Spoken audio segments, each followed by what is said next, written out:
Drugs.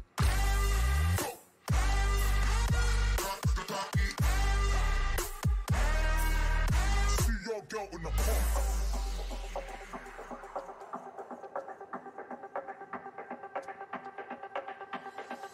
System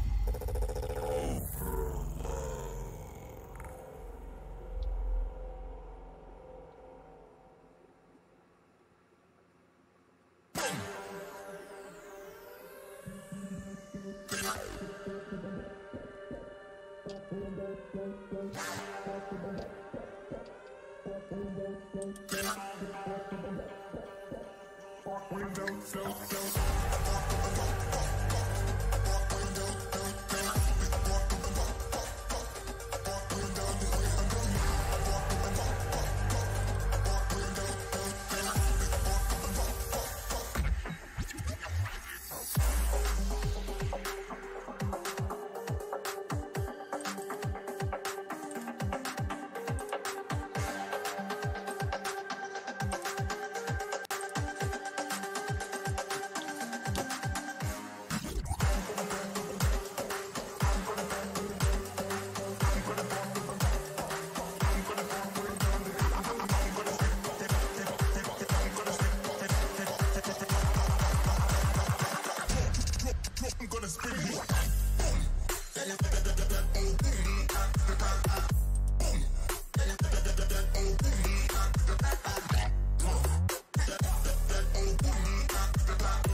This is Sean O'Malley. You're watching Full-Time MMA. Don't be a bagel biting, bagel bitch boy, bagel bitch back.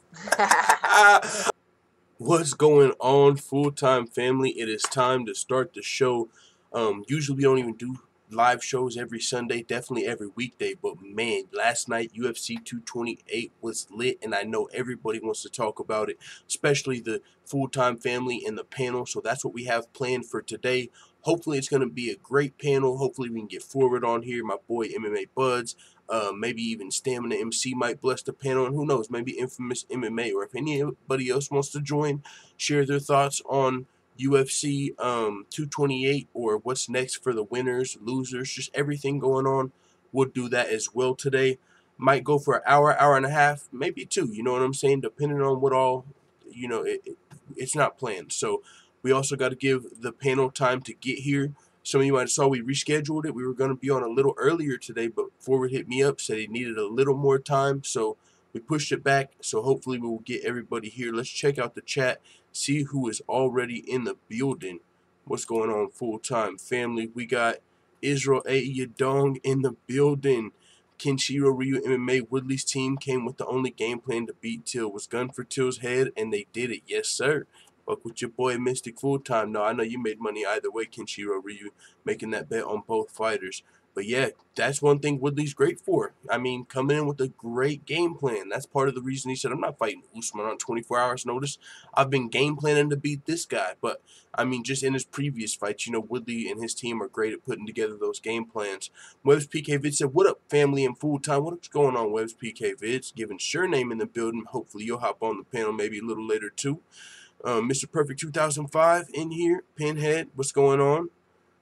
God Flawless says, I always think your face when you're watching him give you that info like you're licking your lips like I made it.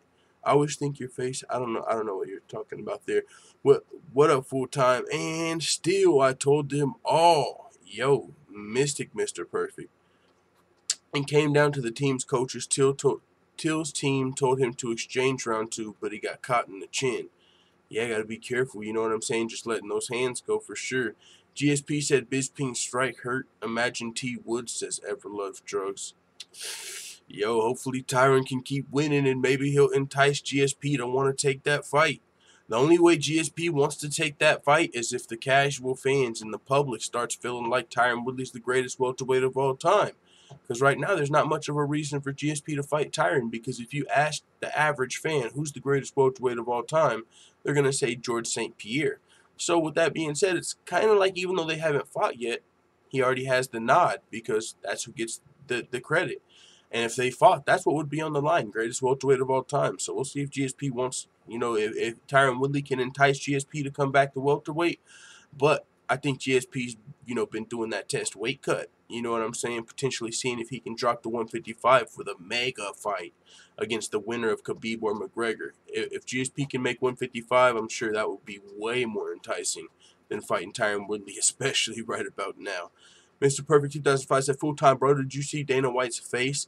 I didn't get to see the screenshot that everybody's talking about or his face, but I could just imagine he's pissed off. Not even pissed off, but I mean, Tyron Woodley's a guy that it almost seems like they're trying to get the fuck out of here. Almost. I don't know if that's the case. I'm just saying.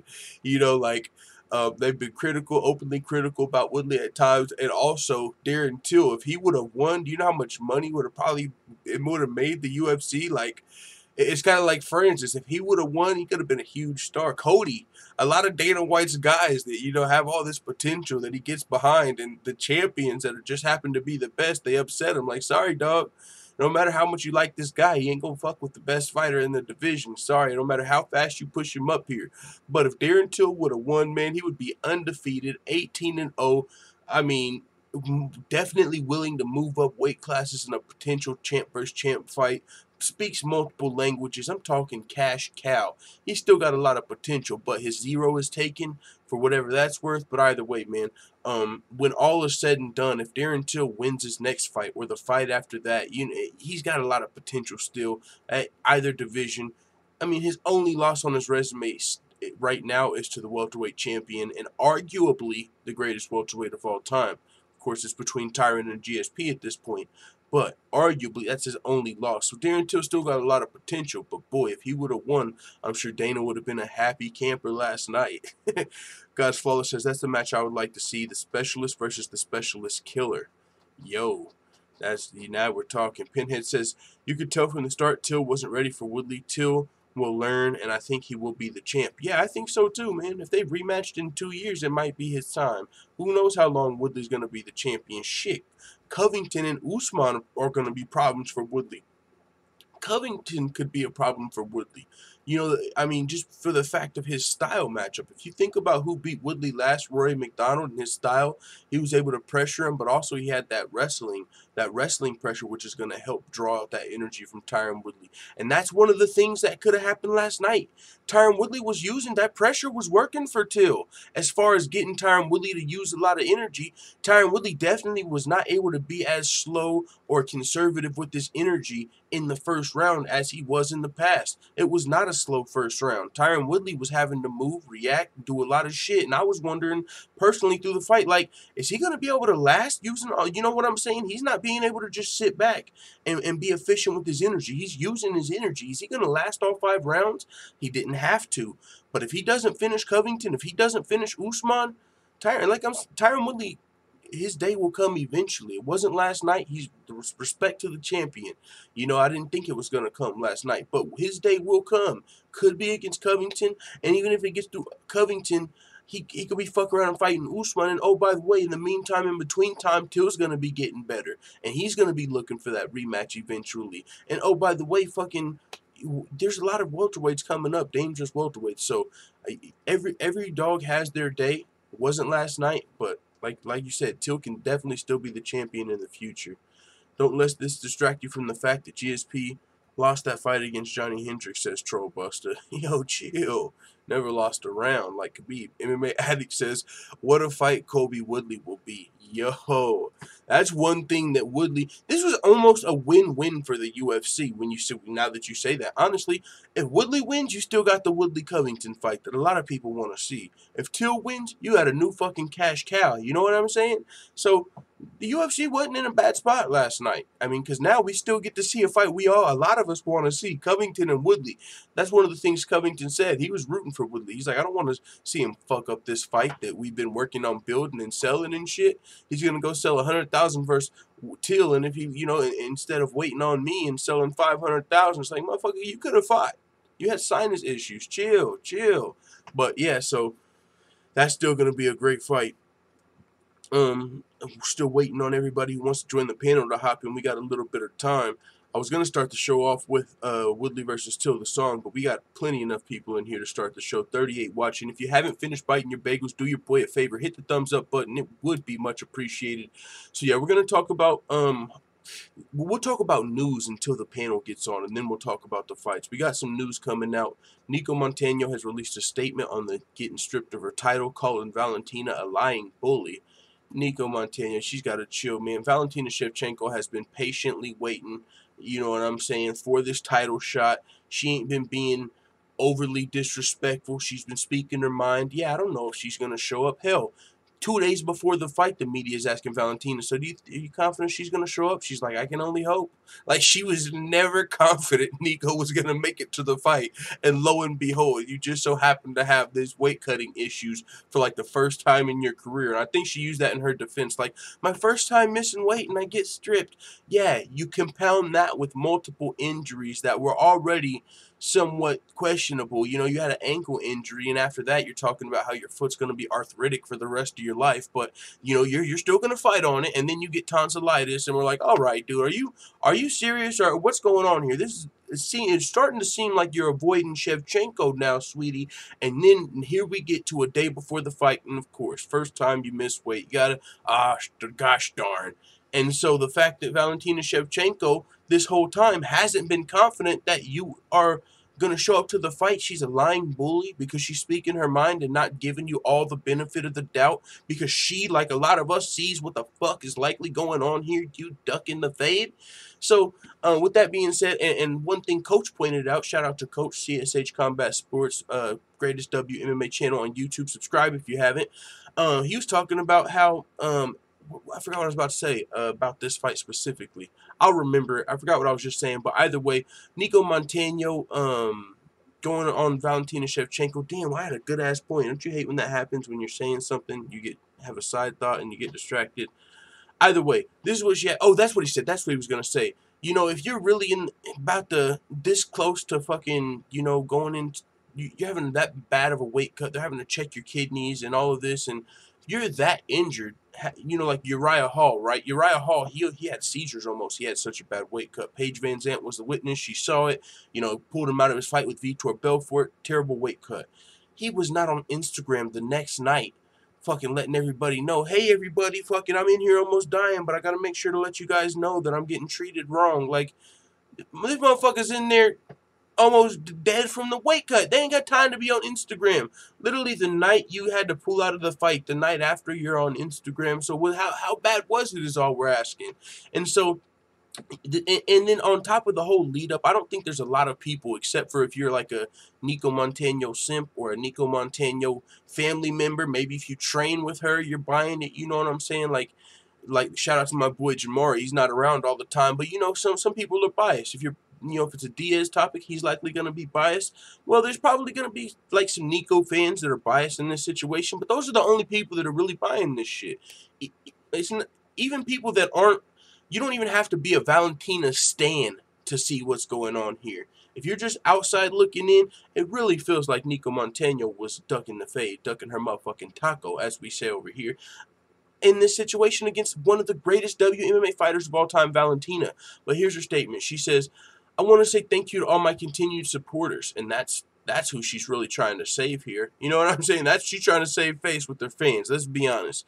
This is PR. She's trying to come out. You know, she don't want all of us fans, casuals and hardcores, to influence her, 40,000 followers. She's trying to save as many followers as possible, because I'm sure there's some fans that are probably hitting that unfollow button. So she's coming on, you know, just for the people that will believe it. She's got to give them a good side. Her side. You know what they say, though. There's two sides to every story, and then there's the truth. Nico's is probably pretty far off here, but this is what she has to say. I want to thank you to all my continued supporters. Unfortunately, my first time ever missing weight means the loss of my title that I worked my ass off for. Like, whew, guys, I had to fight like two-round fights and a 3-round fight in the Tough House. Like, for you guys don't understand, like, I didn't have to fucking fight for 5 years through the UFC against the best fighters in the world through a continuous grind.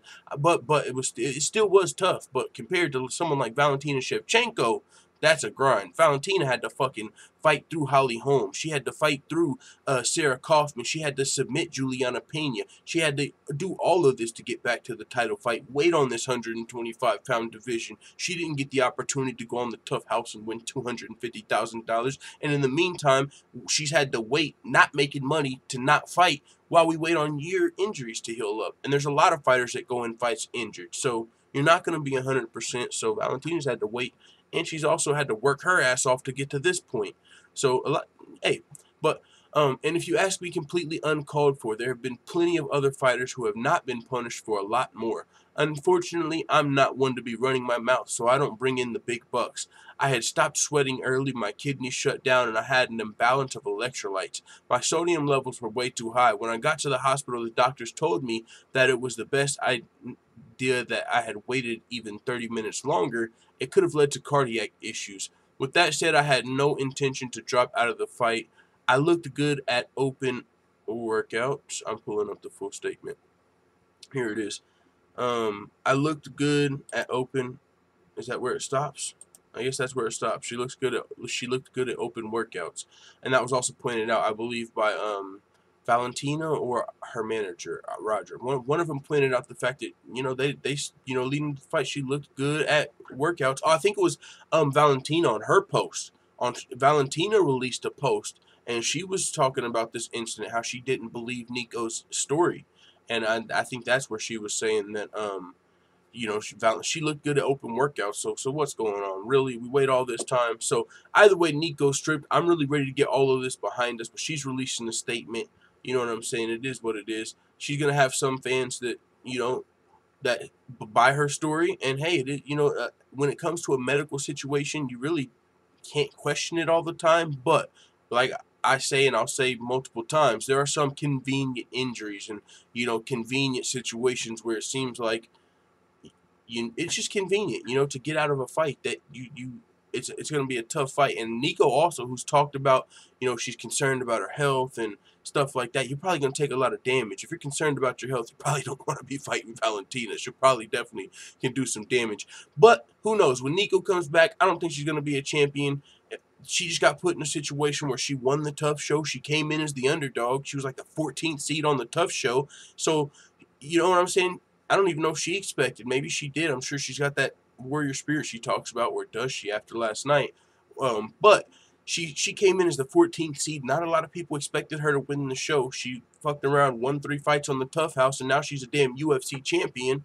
And she's got to fight Valentina Shevchenko. Maybe more, bit off more than she could chew. But that's just an opportunity she was given, you know, being on that tough show. And she won that show. So maybe when she comes back, a fight I want to see is her versus Priscilla Cachoeira, because Valentina fought Priscilla at 125, and we saw how that fight went. And actually, Priscilla has a better record than Nico Montano, so I'm curious to see, you know, I feel like that would at least be somewhat of a gauge. Like, if Priscilla can beat Nico Montano, can you imagine what Valentina could have done? That's what I'm, you know, kind of thinking. But that would be a good fight to me, and it would be a lot more closer fight. This was a huge mismatch, and probably the only reason this fight was going to be sanctioned is because she was a damn champion. But yeah, Valentina Shevchenko likely going to be fighting for the vacant strap now that Nico's stripped. We don't know who her opponent's going to be. Some people speculate possibly Joanna Jędrzejczyk. She can move up to 125. That's a fight a lot of fans want to see.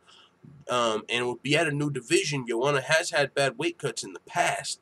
That would be, I wasn't even thinking about that. I was thinking about one of these other girls that are 125 already, like a Caitlin Chukagian, a Sarge Eubanks, even Jessica I. You know, one of these girls that are at 125, Alexis Davis, just because there's actually some legit fighters in this division now in the top 5 that have moved down from bantamweight or vice, you know, up from strawweight. So there's actually some talented fighters that could fight for this vacant strap.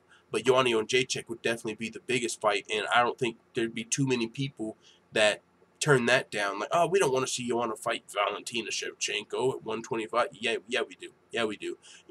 But so yeah, that would be a great option. We'll see what happens. Cam Murphy in the building, Stamina MC in the building. What's going on, everybody? Stamina MC said wildest moments, pointed out that she was in baggy clothes at the open workouts, which you know isn't usual.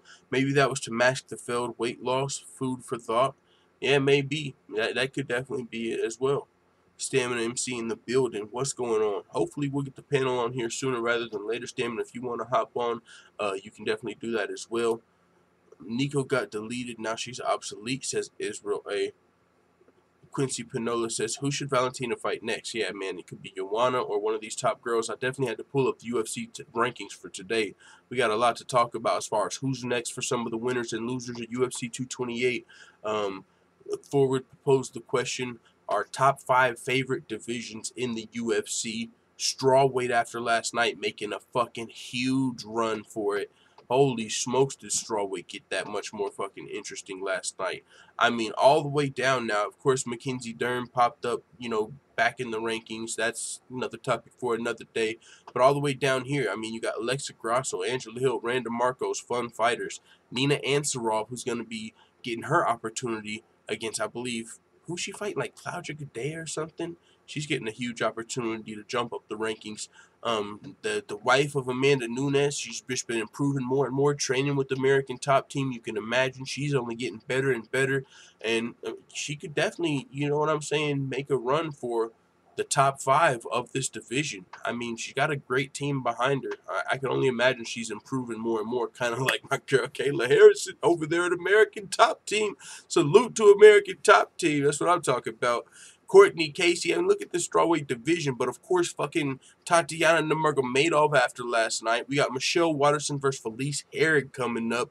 Carla Esparza on the wrong end of Tatiana Nurmagomedov last night, but Carla Esparza is still a scrappy fighter, a little even underrated, even though after last night, it's kind of hard to make that case, but that I think Tatiana's going to do that to quite a few chicks. She's a beast. Tisha Torres, Karolina Kowalkiewicz. Damn, son. Can't wait for the panel. Damn, son. Why they do my girl KK like that last night, though? What's going on? Damn. Fucking Jessica Andrade. I don't... Yo, what the fuck? What a night of fights. What a night of fights last night. Just in the main and co-main, it's like, just thinking about it for a quick second, it's like, damn. Wow, fucking that crazy knockout. That's definitely up there with greatest knockout of all time in WMMA. Can you think of one knockout, like one punch knockout? I'm not talking about a nice shot that led up to a TKO. One punch knockouts in WMMA are already pretty rare, and that was a clean one. Laid my girl KK out. Woo, son. Jessica Andrade. Can't wait to see her fight for the title. Can't wait to see what Rose Namajunas is talking about. Sam MC said, blonde fighter is the only option for Vishev. Sarge and I are already fighting each other. Good point. Sarge and I, they're definitely already battling it out. JJ is compelling, but that will always be even more so if Val is champ. So no need to rush or force it. But I think if you don't do it now, Stamina, as far as JJ and Val, then you have to wait till they're both the champion. You know, right now gives you an opportunity for Valentina and Joanna. Earlier opportunity, if not, because really, if Valentina's the champion and Joanna moves up to fight her, then you're going to really just already expect Joanna to win unless she gets her belt back or wins some fights at 125. Like, you would have to go, I don't know, maybe 2 years or so before the perfect scenario sets up to make that fight perfect. But right now actually gives you an open window to do it because the belt's vacant. It would be Joanna's first fight at 125. I mean, you probably still pick Valentina. You probably still give her the edge, but it would still be a title fight. And it's not like Valentina's already dominating at the division. She's only had that one fight. So, I mean, I hear what you're saying for sure, but maybe Joanna would be a good answer. It'd definitely be the biggest fight as well. Now, like you said, blonde fighter, that was my choice, Caitlin Chookagian. I think that'd be a great fight for Madison Square Garden specifically. Caitlin Chookagian training out there with Frankie Edgar and them, you know, in that fight camp.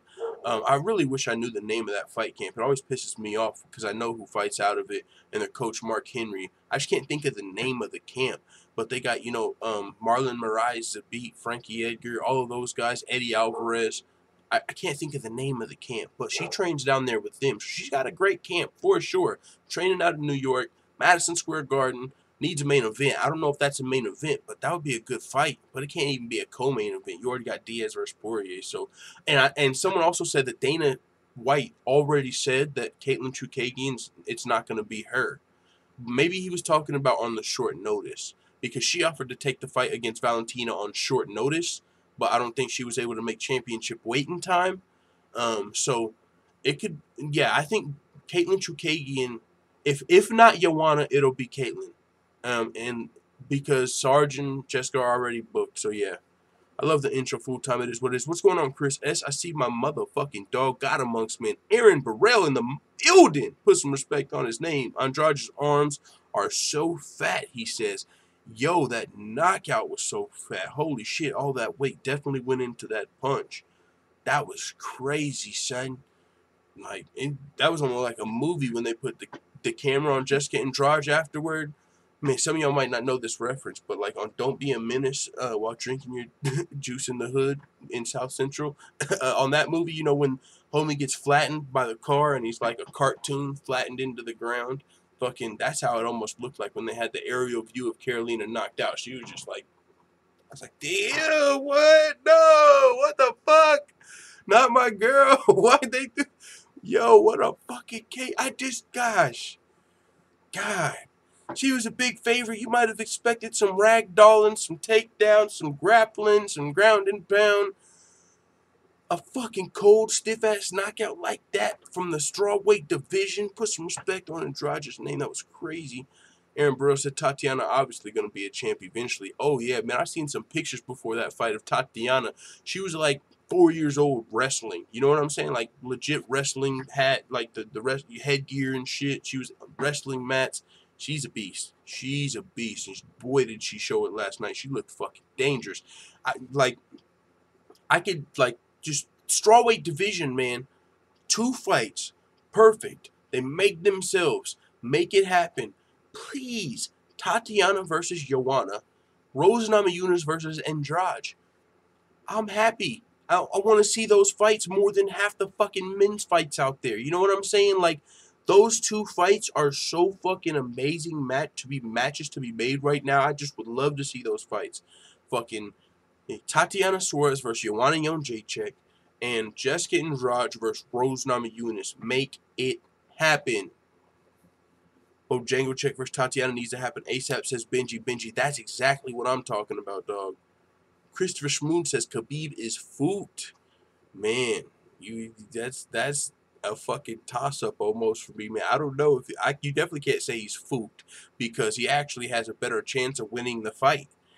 But Conor McGregor, he's hard to count out. That's the thing. Alec B says true, not faster. It's just a fact. Benji says Bojangles versus Tatiana. Hype this fight. Yo, Joanna versus Tatiana. It's got a ring to it, dog. It just sounds good. Joanna versus Tatiana. Like, it just goes together. We gotta make it happen. Lolita says that sounds like fantastic matches made in heaven. And then eventually, could you imagine Tatiana versus Andrade? Like, who wins? They're both monsters. Those look like both of them could be future champs. So who wins that? Sad strawweight's crazy right now. Stamina MC says, and it's not even that champions always get a share, Quincy. It's a conversation negotiation to make, but standard procedure. Could Eubanks fight Valentina for the belt? Eubanks is going to be fighting Jessica I believe.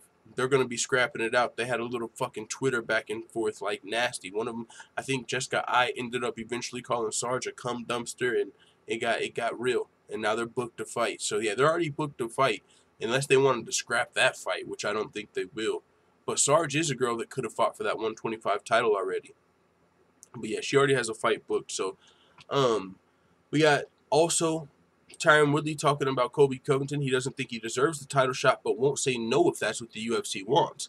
Now, Colby Covington, he's active. He's on it. He's ready. He's like, yo, MSG needs a main event. What up, Ty Quill? I'm ready. Colby Covington wants the money. I don't know if his sinuses are better, his surgery's healed up, but he's acting like he wants that smoke. But I wouldn't be surprised if come weight cutting day, this motherfucker has too much sodium and he stops sweating and he fucking gets fucking weight cut and fucking they better have Usman on deck again. You know what I'm saying, for this fight? Because if you had to worry about Till making weight, you got to worry about Colby Covington showing up to fight. He could have been fighting at 228. That could have been his ass whooping, but he had to get the sinuses taken care of. And Dana White even said he could have fought. He chose to get the surgery. He could have fought for sure. So, better have Usman online again. You know, that was funny. A funny moment last night, if you weren't watching the broadcast of UFC 228, they had Usman and Valentina square off in the stands, and that was funny because he was the backup fight for the title, and that was actually the other title fight that got sabotaged. How crazy. Was Nico getting pay-per-view points for that fight? She possibly could have. I'm not 100% sure. It depends on her contract specifically. But the fact that she got $250,000, I believe, for winning the Tough Show and winning the belt, maybe there's a different contract there. Maybe for your first couple title defenses there, you don't get pay-per-view points if you win the Tough Show. And, you know, it really depends on the contract. But she could have been. But either way, I don't think that UFC 228 is going to have the craziest pay-per-view sales. I mean, it's still to be seen. But Tyron Woodley's not known for, you know what I'm saying, selling all the pay-per-views in the world. I don't know Darren Till's draw power all the way. I mean, I know he's got a lot of potential, and I'm sure he's got a lot of support. But I don't know, you know what I'm saying? I don't know how. It's not like she was missing out on a Conor McGregor pay-per-view. You know what I'm saying? But yeah, so Covington versus Woodley, though, for sure. That's a fight that was saved with Woodley winning. If Till would have won, possibilities were probably endless. If Woodley wins, you know, he's in line to fight the next contender. You know, ain't really no super fights available for him. Really, for Till, he would have been fighting the next contender for now as well, unless GSP wanted to fight him. But, I mean, because the middleweight title is already tied up, ain't going to be the 170 champion, regardless of who it is, they're not going to be jumping up to fight for the title anytime soon. We got the tough series between Gastelum and Whitaker, and then they're going to square off. So, they're probably not going to be fighting the welterweight champ anytime soon. But after the winner of that fight, Gastelum or Whitaker, they could for sure, might entertain one of those fights. So we'll see what happens. But Tyron Woodley versus Colby Covington, that's a fight that's already got a lot of heat to it. These guys, former teammates, we know the fucking story. Don't like each other. One of them's lying because they're both saying they used to beat each other's ass in practice. Somebody's lying. You know what I'm saying? But either way, good fight. Opposite ends of the spectrum. Fucking Obama versus Trump and shit. You know what I'm saying? Like, I don't know. This is going to be a great fight if it gets booked. There's another contender. The only other guy that you could really consider, unless GSP wants smoke, is KAMARU Usman. But I don't think he gets the nod over Covington. I mean, we just risked this fight once. If Till would have won, who knows? We might have never saw Tyron Woodley versus Covington unless Covington became the champ or something like that. Maybe we could have. Maybe Tyron got a rematch. Who knows? But now this fight's here, and I don't see Usman getting the nod over Covington. For one, he doesn't sell as many pay-per-views, and for two, he's probably not. Yeah, he's not as big of a draw right now, and I don't even think he's ranked as high as Covington. So either way, he might be a backup fighter for this, but maybe we see Usman versus Till next. Usman, he's up here. He just made weight. He's clearly ready to fight. So since he wasn't able to fight at UFC 228, maybe he takes the fight soon. But I'm sure he's not just trying to fight just anybody, unless he just wants a payday. But he just got paid for making weight, so he's probably not starving. So we'll see what happens next for him. How quick Till wants to get back in there. Wonder Boy's looking for a fight soon. Lawler coming back. There's some shit shaking in the welterweight division. But here's what Covington had to say. Tyrone, you didn't blow it. Time for you to come see me at the Garden. America's champ has another promise to keep. UFC 228, the people's champ. Great American winning machine. Colby says, Tyron says, he's responding to Colby saying, I'm not going to say I'm going to fight him because I don't feel like he deserves my platform right now. He had his chance to be here and he bitched out. If you want to be honest and frank, he talked all the crap, and when he got in the hot seat, the second he won that belt, I said, come get this smoke, and he got quiet. Instagram accounts got taken down for a brief moment, and he didn't say nothing. I think it's an embarrassment to the sport that if that's the next person that's got to get this work, you don't have to do much to get me up for that fight. We'll see. So he said, the more I fight, the better I get. The most comfortable I get, the more confident I get. So I want to stay as active as possible. If November is a date they're looking for a main event, I think they got their guy. So Woodley's ready. Yo, we needed a main event. It could have been Cejudo Dillashaw. Could have been fucking John Jones. But if John Jones can't... Honestly, I don't know if it's going to be John Jones at this point for the fact that we ain't heard no damn news. You can post all the training videos and get us hyped up all you want and do the interviews, but what the fuck is going on with this John Jones USADA situation? Why don't we have more clarity by now? What the fuck? That's all I want to know. But yeah, man, other than that, Woodley versus Covington, that's a big fight. That could be a main event over DIAZ and Poirier. And oh, by the way, there's been talks of DIAZ versus Woodley in the past. Nate or Nick. Maybe Nate fucking tired of waiting on Conor. Like, you know what?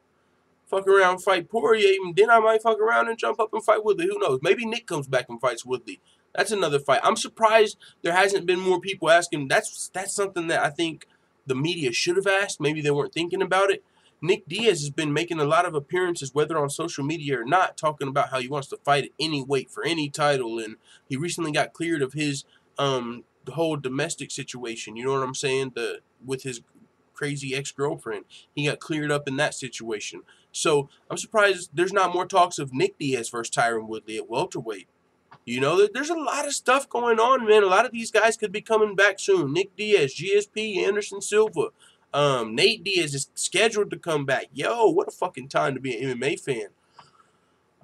Quincy Pinola says, was Nico getting... Oh, yeah, I haven't scrolled down yet. Gotta scroll way down. Now and later says, Snoop Lion is scum. He better not ever get seats again. I didn't see what he... I heard that he confused who? I think he confused Darren Till with Woodley. I saw it on Twitter. I think I had that pulled up. We got to pull that up. But, yo, and I said if Tyron Woodley wins, I'll remix the Fire Snoop song. What a fucking perfect time. I'm going to have to send that to Stockton Slaps. I'd do that tonight or tomorrow. I got to re-record it so I can send it over to the official Stockton Slaps producer, remaster that Fire Snoop. What a perfect time. I didn't even expect Snoop Dogg to come and piss people off again. I was just ready to redo it because someone asked, and here comes Snoop Dogg. What did he do on Twitter? Hope I can show this shit because it's got some fucking UFC footage in the background. Maybe I can just play the audio. But yeah, he confused Darren Till for Kofi Covington and was saying some shit about Donald Trump. I haven't actually saw it. I wanted to watch it on the show. Should I look at Snoop Dogg shit? Snoop Dogg? I wonder if he might have took it down or something. It's not on here anymore. So somebody probably has it somewhere. Let's see. I had it pulled up. I'm not sure where it went. Alright, here we go. I'll play the audio. Gorilla that ran up on King Kong Tyron. Yo, I know a lot of people hate Snoop Dogg. I'm telling you, this shit already sounds funny. Yeah, the gorilla that ran up on King Kong Tyron Woodley. Beat his ass. Fuck Donald Trump. Fuck Donald Trump. Beat his motherfucking ass. Fuck Donald Trump, nigga. Beat his ass. For all the niggas out there, cuz. Whoop this motherfucker. Whoop his motherfucking ass. Beat his this motherfucker, cuz. Nigga, you're fuck fucking Donald 50, Trump, chill. nigga. Whoop him, cuz. Whoop him. Whoop him, cuz. Choke the dog shit out of him. It's the dart. They call this the dart. Tap this nigga out. Tap his bitch ass out, nigga. Yeah, nigga. Black Panther, nigga. Wakanda. Tap out, nigga. Wakanda, nigga. Wakanda forever. Wakanda forever. Fuck Donald Trump, nigga. You ain't no gorilla, nigga. You's a fucking ding-dong. Fucking ding-dong. What the fuck? Yo, that shit is funny. Yo, but someone said he got him confused with Colby. I don't think he did from what I saw there. He said the gorilla. He heard the gorilla. I think he was just saying fuck Donald Trump because he was white. I swear. I don't think he got him confused. That shit was pretty funny, though. Definitely time for Fire Snoop. Do we need an intermission? This is like a radio show. Yeah, you know what? What a perfect time. Where's the fucking UFC Yankovic? Fire Snoop. This is a radio show. You know, this is a live MMA YouTube radio wannabe show. So what we're about to do right here, we're about to look up UFC Yankovic. We're going to play Fire Snoop. I mean, he already fucked up when he was rooting for Mayweather against Conor McGregor. You know how that went. And we're going to get this remastered. So what a better time to listen to the old version. Snoop Dogg going crazy on social media again. Cuz 60 years old still talking that cuz shit. I mean, hey, it's in his blood. No pun intended. But still, like, what the fuck are we really talking about? Cuz, come on, fuck Donald Trump, cuz. Come on, fuck. All right. Hashtag Fire Snoop. Now big full time's on your ass. Where we at? Where is it at, full time family? I don't even know what video I put on this one. Fire Snoop, UFC Yankovic. Y'all know what time it is. OT. Oh yeah, it's got to be up here. Here it is. Fire Snoop. Where we at? Let me even see if this is. Make sure I got the audio on here. Desktop audio, we lit. Hey. Yeah. You know you fucked up, right? Full time in the house. Wrong shit on the wrong shit. Let's get it. With so much drama in this day and age, it's kinda hard being full-time MMA, but I somehow, some way, keep coming up with content for my hitters like every single day. Now let's get to this nigga Snoop. Disrespecting McGregor, thinking that shit was cute. Calling Conor a bitch, well what the fuck does that make you? You ain't no big dog, old nigga, you a pooch. And keep it real, Conor didn't even fucking lose. Fuck the Mayweathers, made $1 million off them dudes. And that's in a pillow fight, boxing ain't no real fight. How he get knocked out, still walk out looking like $1 million likes. Snoop, I think you sipping too much gin and juice, cause something's gotten into you. What the fuck you thinking dissing one of the dudes getting you paid? Now a lot of people don't like you, got them on Twitter yelling hashtag Fire Snoop. Bitch! full-time in the house. Hey, what's going on, full-time family? Fire. He ain't even hired no more, but hey, he's watching the fights, doing his thing, you know, probably sipping gin and juice, sipping too much gin and juice. Something gotten into you. Someone said, put Snoop in the cage. Yo, have y'all not seen Snoop Dogg training MMA? Legit. Snoop Dogg training MMA. I see him throwing some punches and some kicks, bro. Not even joking. Y'all thought I was fucking around? Y'all thought I was fucking around? Look at Uncle Snoop. Look at Uncle Snoop. Snoop Bones Jones. Could you imagine what a fucking Edson Barboza or a Justin Gaethje would do to them legs, though? That's all I'm asking. That'd be some Anderson Silva type shit. Look at your Uncle Snoop, though. No kicks, though. Yeah, man. I didn't even play that full video, but Snoop Dogg rooting for Tyron Woodley. Hey, honestly, I'm not honestly too surprised by that. I know it'll piss some people off. I ain't too affected by it. Snoop Dogg's doing his thing. He's a fucking, you know what I'm saying? He's like some rich ass legend dude watching this. He can give his fucking opinion. It's probably gonna be different than some people's. Leave old ass Snoop alone. He ain't working for the UFC no more. We already got him fired. I'm just kidding. But yeah, man. I'm sure. I wonder what Snoop's reaction is gonna be to Covington versus Woodley. Especially if Covington whoops that ass. Ooh, that would piss Snoop off. Could you imagine Snoop's reaction if Covington was whooping Tyron Woodley? Oh, what a fucking reaction would that be? We're going to be talking about what's next for the fighters of UFC 228. Let's see who's all here from the panel, full-time family. We talked about a few news topics coming out, but, you know, we do a show every weekday. Normally, we're not even live on the weekends, but had to go live, especially for the panel after UFC 228. So, see if we can get some more people in here. Anybody that wants to talk about the fights last night, we'll be back tomorrow to talk about the news and everything MMA. You know what I'm saying? Every weekday. We're going to start doing it in the mornings again. Full-time MMA in the morning.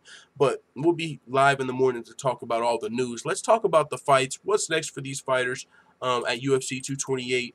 I mean, reactions to the fights. I want to get you guys in here. So, if you want a link, I'm going to put it in the chat. And we'll chop it up for maybe about an hour with the panel before we get out of here or something. And then, of course, we'll be live again tomorrow morning. So, let me get the link. Let me get the Google Hangout set up. All of that. Google Hangouts.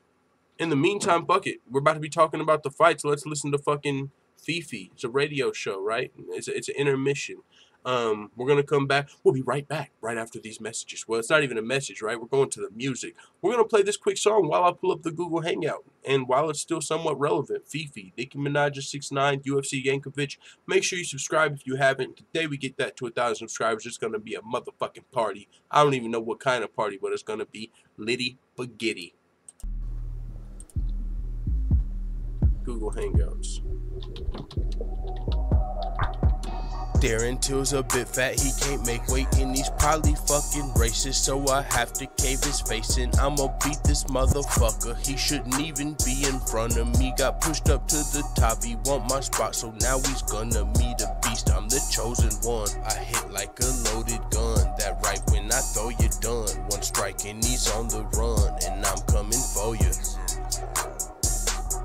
Yeah, I'm coming for you, booger eating motherfucker. You could put roids in your boogers, but you still couldn't beat me, cause I'm one of the greatest and you can't see me like Stevie. And yeah, I'm coming for greatness. If they want to try me, come test me. And that's for Nick and Nate, DIAZ, Colby, you're even GSP, because I'm ready. And don't come in heavy, little bitch. I don't really want no friends. I don't really want no friends, no. I said I don't want no friends. I said I don't want no fucking friends. Titan, why you crying? As long as I make weight, we're fighting. We will fight this weekend, we will find it. I'm as weak as you say, but I do say if I win, then no excuses. No 30% bullshit like your boy KAMARU Usman. You're the champ right now, but we both know that I'm the future. Gorilla Smash 2018, Booker Bash 2018 is the movement. UFC 228, let's do it. Fuck you talking about full-time family. You guys ready to get in the panel? Let's motherfucking go. I got it ready. I got the Google Hangout up. Let's motherfucking go. What we talking about? There's the Hangout. Come in. I ain't seen Forward in here. Forward is on some bullshit. We rescheduled this thing for about 2.5 hours for Forward, and he's not here to fucking eat the crow.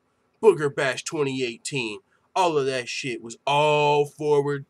Gorilla Smash 2018. Booger Bash 2018. Where you at, Forward? Show your face. Show your face for the panel. I ain't seen MMA buds. I ain't seen Infamous MMA.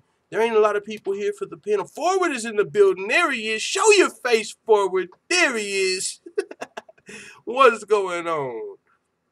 Yo, Perfect timing. can you hear me? Yes, I hear somebody. What's going on? This is Given Surname. Giving what up, surname in the building. What's going on, brother? What up, man? Can you hear me pretty good, or Yeah. I hear you perfect. Let me see if the chat hears you. They should, because I hear you crystal clear. Everybody here giving surname in the building? My old headphones were kind of shitty. This is Sean O'Malley. But hopefully these sound better. I don't know why I just ran the intro. That was not what I was trying to do. There's Giving Surname, my motherfucking dog. Hell yeah. Oh, yeah. I'm hoping Forward shows up. I need to hear from him. Yeah, we got to see what Forward's talking about. We got to see, man. Booger Bash 2018. I mean, I know, he respected Tyron Woodley. I saw him last night in the chat giving his respect to the champ, but he was heartbreaking. Had to be shattered. Exactly. It's like MGK said, we need to talk about it. Yeah, R.I.P. MGK. wait. Mac Miller died, not MGK. But yeah, no, let's talk about it. Like MGK said when he was flaming up Eminem. Let's talk about it. Let's talk about it. What's going on, Forward? I'm sure he'll be in here soon. He said he had family over earlier. That's why we pushed it back a little bit. But yeah, there man. he is. I just see him in the chat. All right. Yeah, he's definitely in the chat. I saw him pop up in the chat. I'll put the link in the chat again if you need it. Loud and clear, says Stamina MC. All right, here we are. We are ready. Oh, that's not the right link. There's the link. Boom. If you want the link. Man, the thing I wanted to talk about before Forward even gets in here, especially now that we saw Woodley dominate that fight, I want to know how dumb Dan Hardy looks. And that breakdown he did. You know what's funny, bro? I'm glad you brought that up because I listened to it. And I was picking Woodley, so I was listening to it like, damn, it almost feels like he's making a pick here. Normally he's breaking down the fights, and I was like, it almost feels like he's picking Till. I'm like, okay, Dan Hardy, I see you, but yeah. Well, not even, like, I was like, not even just making a pick, but he was underrating Woodley so bad. He was like, basically like, Woodley has a right hand, but he gasses out from throwing it too much, and he doesn't use any other tools. Like, he was like, he can wrestle, but he won't. And it was like, Jesus, man. Yeah, he was. Yeah, that was interesting. It was really long too. It was like longer than most of the breakdowns. Yeah, he was like, no, but you don't understand. He will gas out. Like, no, but listen. All he has is the right. Yeah, it's like Jesus. So, I don't think you understood me. I don't think he mentioned the grappling, or not just grappling, but jiu-jitsu. I mean, Woodley, he got his black belt. On the night, I think they gave. Yeah, very impressive. He got his black belt under Dean Thomas, I believe. Yeah, and that makes him more dangerous because when you looked at Woodley, you didn't even think about his submissions. How this motherfucker's got a black belt? Exactly. And now it's out there. Now you know. Yeah, we knew he has wrestling, but he's got a black belt, and like Darren Till, obviously. I mean, people would be like, "Oh, he lived in Brazil, so I guess just living in Brazil, you get an honorary black belt or something." But Brazilian jiu-jitsu. Yeah, but obviously not really. Like in real life, Darren Till is basically maybe a blue belt who's tough as fuck. I don't know, maybe better than a blue belt, but not much better than a blue belt. Yeah, I'm not sure exactly what belt he has, but it's hard to tell when you're up against a real life black belt, because a real life black belt will make somebody who's pretty good. I'm just saying, I'm not trying to talk shit on Till. Yeah. I'm just saying that was a huge hole that a lot of people like overlooked and acted like there was no way Tyron Woodley was going to get him to the ground, so therefore it didn't matter if his jiu-jitsu was going to suck. Yeah. Forward in the building, what's going on? Booger Bash 2020. Hey, now you can jump on the 2020 train. Booger Bash 2020. Kayla Harrison there too. Booger Bash 2020. What's going on, man? What a night of fights, man. What a night. What you guys saying, man? Not much. What's going on, man? Oh, and I forgot. You remember you had the parlay and you took Darren Stewart out of the parlay. I don't need to be reminded of that shit, man. I was having a good ass night, man. Oh, I said you took the wrong one out, man. Yo, it's all good, man. We're here for you. We're here for you, man. It's all good. Crazy, Respect to Tyron Woodley after last night. Second round submission. I mean, I still haven't had any sleep, so but I might be a little delirious in this hangout, man. I'm just letting you guys know. It's all good, man. But yeah, man. So I mean, really, we can start off. I mean, really with the main card. I think you'd find just breaking down the main card. I mean, I look for any fights that really stood out on the prelims. But I mean, I think it would be good just breaking down the main card and just giving our thoughts on that. I mean, unless you want to start with Charles Byrd and Darren Stewart. Yeah, we might as well. Yeah, I was gonna say we can start there because right after that, go ahead. Let's just give the people what we want. Let's just break down the main event because that's what they're all going to be interested in. The main event, and everyone's views on, to be honest. We'll do the best first. Big fight. Woodley versus Till. We'll cut the bullshit. Yo, Ford, are you okay, man? Infamous in the building. Hold on. Panel's lit. Moment of silence for Forward. And Mac Miller. R.I.P. We're struggling, man. We're struggling here. Are you good, bro? Hey. I know it's tough. It's tough in these streets, man, but you gotta hold your head up, you know. I mean, hey, look, we're cooking prediction. We're confident preparation. I would have been crying. You gotta take that L on the chin, man. You gotta do it. Hey, they haven't landed 0 strikes. Oh my god. You're next, Infamous, if you're not careful with the Conor and Khabib fight. So if Khabib ain't careful, get out of here. We'll see. The one who has to be careful is Khabib. Remember that. Yeah. He does got to be careful, but I mean, it's going to be crazy. That's going to be crazy. Infamous picking Conor. Khabib's only chance is a lucky takedown. A lucky takedown. I don't know about that. Man. A lucky takedown. I don't think I've heard that. Lucky takedown. Never seen one of those. I don't think I've ever heard one of those. Punches, right? No, it's funny you say that because I forget who it was. I think it was that MMA World channel. They'll put like an interview over the clips, and they were talking about the Ally Quinta fight, and they were showing. I think it was Kevin Lee breaking down the fight, and someone has some background noise going on. If you just mute it while they're talking in the background, you'll be good, and then unmute it when you have something to say. But they were saying though, it was Kevin Lee predicting the fight, and he was saying, I think Conor McGregor's can sleep him. They talk about how he stood up with Ally Quinta because he was he wanted to. No, he shot for takedowns and he wasn't able to get him. And they threw a flashback to the fight of a single that Khabib dove for, wasn't able to get it. So, I mean, he was kind of diving for maybe a lucky takedown. No, but that's all Khabib needs, though. He'll fucking get a hold of one leg and you'll be going for a ride. So, but that was funny, the lucky takedown. I didn't mean to switch the topic. My bad. I was just trying not to all dog pile on Forward. I know he's still reeling, but yeah. How is it going, man? Did you guys see Snoop Dogg react to the fight? What an asshole, right? Yeah, we just played that. We just played it. At first, somebody was saying that he got him confused with Covington. I think he was just saying fuck Trump because Till was white. I think so too. He just immediately saw, Yeah. To him, all white people look the same. So yeah, he was saying like the gorilla. He said because he said it was the gorilla. So the gorilla. Tyron Woodley on the gorilla. So it sounded like he knew who it was and it wasn't Covington. But hey, it is what it is. He's just an older dude. You know what I'm saying? That's like, you know how there's a lot of older people with racial mentality. Like maybe you got an uncle or a grandparent. And you got all right, like it's not 1950 anymore. And so I think that's like Snoop Dogg. You know what I'm saying? He's just one of those older dudes. You got to forgive him sometime. Probably shouldn't be on social media. He just so happens to be a fucking superstar. So we're all reacting to it. But he's not hired by the UFC anymore. Fire Snoop work. So. What can you say? It's just somebody's opinion. It was pretty entertaining, though. I'll say that. It was pretty funny. Putting it into perspective. Full time. That wasn't funny, man. That was a very. I'm sure Forward fucking traumatic- wanted to punch Snoop that was a Dogg in the very face when he was traumatic watching that shit. I want to know what Forward thought about Snoop Dogg saying that shit. Look, yeah, let's just stop talking about that loser, right? That booger eating, parlay ruining.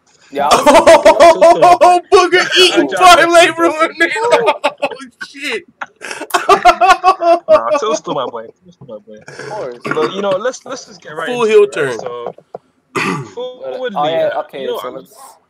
Oh yeah. You talking let's forward? just, yeah, let's get right into it. So look, you gotta give Woodley his credit because he came out there and he said he was, and he pretty much did what he said he was gonna do. He actually did stick to the game plan of actually applying that pressure, keeping Till back. You know, he did mention that, or in fact, Till did mention that. Oh yeah, Woodley was somewhat scared, somewhat anxious, and wanted to actually assert himself. And I mean, whether he was scared or not, he certainly did assert himself in the fight. Well, 2 strikes, maybe if that. So, you know, you have to give Woodley credit, man. You know what I said to you guys about, oh, this is going to be a big fight for his resume, over his overall career. And you guys were like, oh, maybe it's not being a 25-year-old Till. Well, again, now we look at it now. Look how much of a dominant fight it was. Look how impressive he looked. And, you know, look at the backlash from it. People are now looking at Woodley saying, oh, look, he's such a well-rounded fighter. He's actually got a submission game. He's actually got this and that. It's such a surprise. But to me, this wasn't a surprise to me how we finished the fight. I mean, yes, obviously, I wasn't the Till bandwagon. I wasn't that hyped, I'm not going to lie. But, you know, I have to admit, this is probably the most prepared I've been for a fight in terms of, like, watching, like, just watching general fights, watching as much film as I can before the fight, just so I can get as hyped as I possibly can and get every single different look as I can, so I know what to expect to a degree. And I haven't watched, obviously, a lot of Woodley's earlier fights. You saw a lot of his submission games. You know that once he gets you to the ground, he has got that in the back pocket. I mean, we saw it against Thompson, where he was able to try and get him in that guillotine, which he didn't eventually get in that 4th round in the first fight, but you know that's always there in that back pocket. And again, you look at the difference in experience, the difference in age. There was only one way the fight was going to go once it got to that point. I just hope that Till would be able to use his distance management a little bit better, but I think it's a little bit different. I mean, I can go into a different tangent completely in terms of what Till should have done better, but again, from the Woodley perspective, you know, you just have to give him his credit for what he did. It's a great victory, and again, I think for me, he beat the hardest matchup for him in the division. I don't think Colby's going to give him any problems. Usman's potentially rough, but hey, I mean, he's already cemented his legacy as one of the greatest of all time in the welterweight division. He's up there pound for pound in terms of the world. So but how does he make the leap to become the without fighting GSP? Is it possible if he beats Covington and Usman? Do you think he'll be recognized as the, or do you think he has to fight GSP? It's always going to be hard to be the greatest. Right now, for me, GSP is still the greatest, but he can certainly make it into a conversation with a few more wins. I think you need to clean out your division. He's also beaten a lot of different style matchups. He has, but you got to remember, GSP he's won more title fights than any other fighter in UFC history. And he also has, of course, 9 title defenses, I believe in a row. Obviously, he lost his fight, but then he lost a couple fights, but then he obviously avenged his losses. Woody's yet to be able to do that, obviously, with McDonald beating him, but then going to Bellator. So maybe if he comes back and he gets that win over McDonald again and shows he can actually beat that style of fighter, then that would obviously help his case. But in the meantime, he's got to just keep grinding and winning. And yeah, again, there's only like 2 or 3 fights of cleaning out an entire division, and not many people have done that. Only maybe Demetrius Johnson's done that. Only John Jones to a degree has done that, and obviously GSP himself. And I think you could argue definitely in the flyweight division, cleaning out the welterweight division's a lot more impressive. You know, there's some killers up there. But I was gonna say that was actually Tyron Woodley's first submission in the last 10 years. He got 4 submissions in a row, but the last one was in 2009, so really close to 10 years. 9 years, but yeah, so I mean, his jiu-jitsu a little underrated or slept on, but he reminded everybody last night. And that's great. That's great in time for these matchups, honestly. If you think about Covington and Usman, I mean, what challenge they're going to present that these other fighters didn't is their wrestling. Damian Maia jiu-jitsu, Stephen Thompson karate, counter-striking, Robbie Lawler, I mean, just heart, grit, will, ruthless Robbie Lawler, Darren Till, size, like, next wrestling, like, wrestling is the next challenge, and he lost to Rory McDonald, but he's shown now he'll fuck around and submit you if you just try and take him down. He's still dangerous. He's got his fucking black belt now. Here's the thing I think that hasn't been said yet about Woodley is that he's beating everyone at what they do. So let's think about this. He didn't get the takedown on Till, knocked him the fuck down with the strike, right? So he outstruck Till on the feet, both in the first round and to knock him down in the second. He out grappled Damian Maia by denying all the takedowns. He out counterstruck the counter striker against Stephen Wonderboy Thompson. He knocked out the brawler. Like he's beating everybody at their own game. So I think the way in which Woodley is winning and the dominance, except the Wonderboy fights, I guess, that needs to be pointed out as well. Yeah, for sure. Any other thoughts? I mean, on Woodley versus Till specifically, like, and another thing to point out. I thought Till didn't look as big as he usually did. He looked huge when Woodley went for like the takedown in the first round. It was like, nah, he's just too big. You ain't getting that takedown. Oh, like, yeah. You ain't getting that. Yeah, he looked big.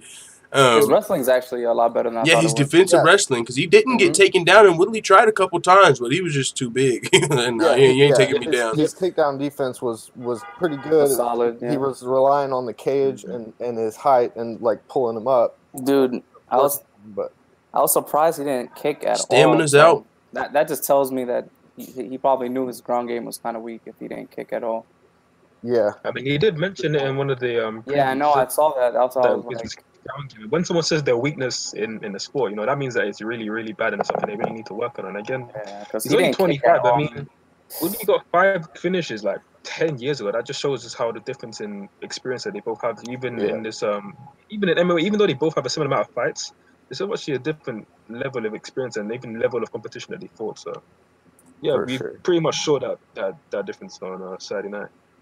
I mean, and I guess I do think that there isn't a transition to be made to the Conor Khabib fight, because it's both fights came down to like getting down to the ground, and like Woodley was able to get into the clinch really quickly. Like Infamous was saying, like it was kind of surprising that he was not necessarily controlling the distance. Like he got the clinch at will. He didn't get the takedown from there, but he got in close. And I think it's a similar thing where how is, and I guess Woodley and Khabib have different quickness to get to close that distance, but how is Conor for 5 rounds going to be able to keep him from getting that one clinch that it takes to get him down and turn it into a beatdown? I mean, that's the complete difference, because Woodley's actually a lot better when it comes to that distance game. You know, that blitz. That's exactly what I was gonna say. Yeah, because Woodley was controlling that distance even against Till. To be honest, for large parts against Wonderboy as well. It's just with Till realized very quickly on that Woodley's just a lot faster in that distance. He's able to close the distance with that blitz. Even with those kicks, he was able to close the distance with him, and he would have Till on the always kind of reacting. And one thing that even you mentioned it, Infamous, when we were talking about the Rivera fight yesterday, we were talking about how Rivera needs to use his kicks just to mask the punching. For me, masking your kicks with the punching is also another thing to do. That is with using your feints. You always want to mask something behind your punches. Otherwise, if you're just there waiting for your opponent to then almost act, you're kind of just becoming a little bit more predictable now. Till did one really good feint in the first round where he got Woodley to kind of bite on a feint, and then he kind of moved forward and he was there for an uppercut. He didn't obviously land the uppercut, but he was there for the uppercut. But he never really used his feints throughout the entire fight. And this is where I look to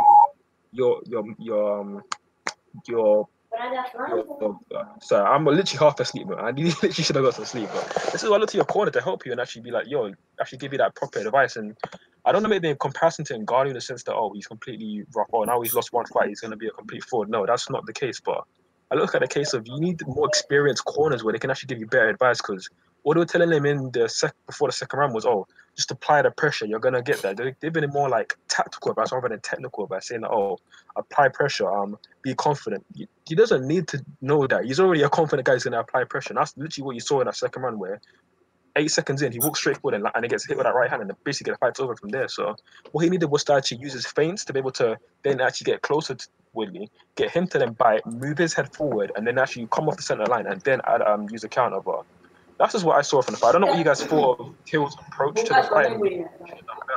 That's just what I saw. I mean, if you just look at that last sequence, the knockdown sequence, I feel like Till, like you just said, he didn't have great head coming. He kind of flashes his hands a little bit, but he didn't really feint. We already said he wasn't throwing kicks. Like, it seemed like his game plan was pretty limited, and yeah.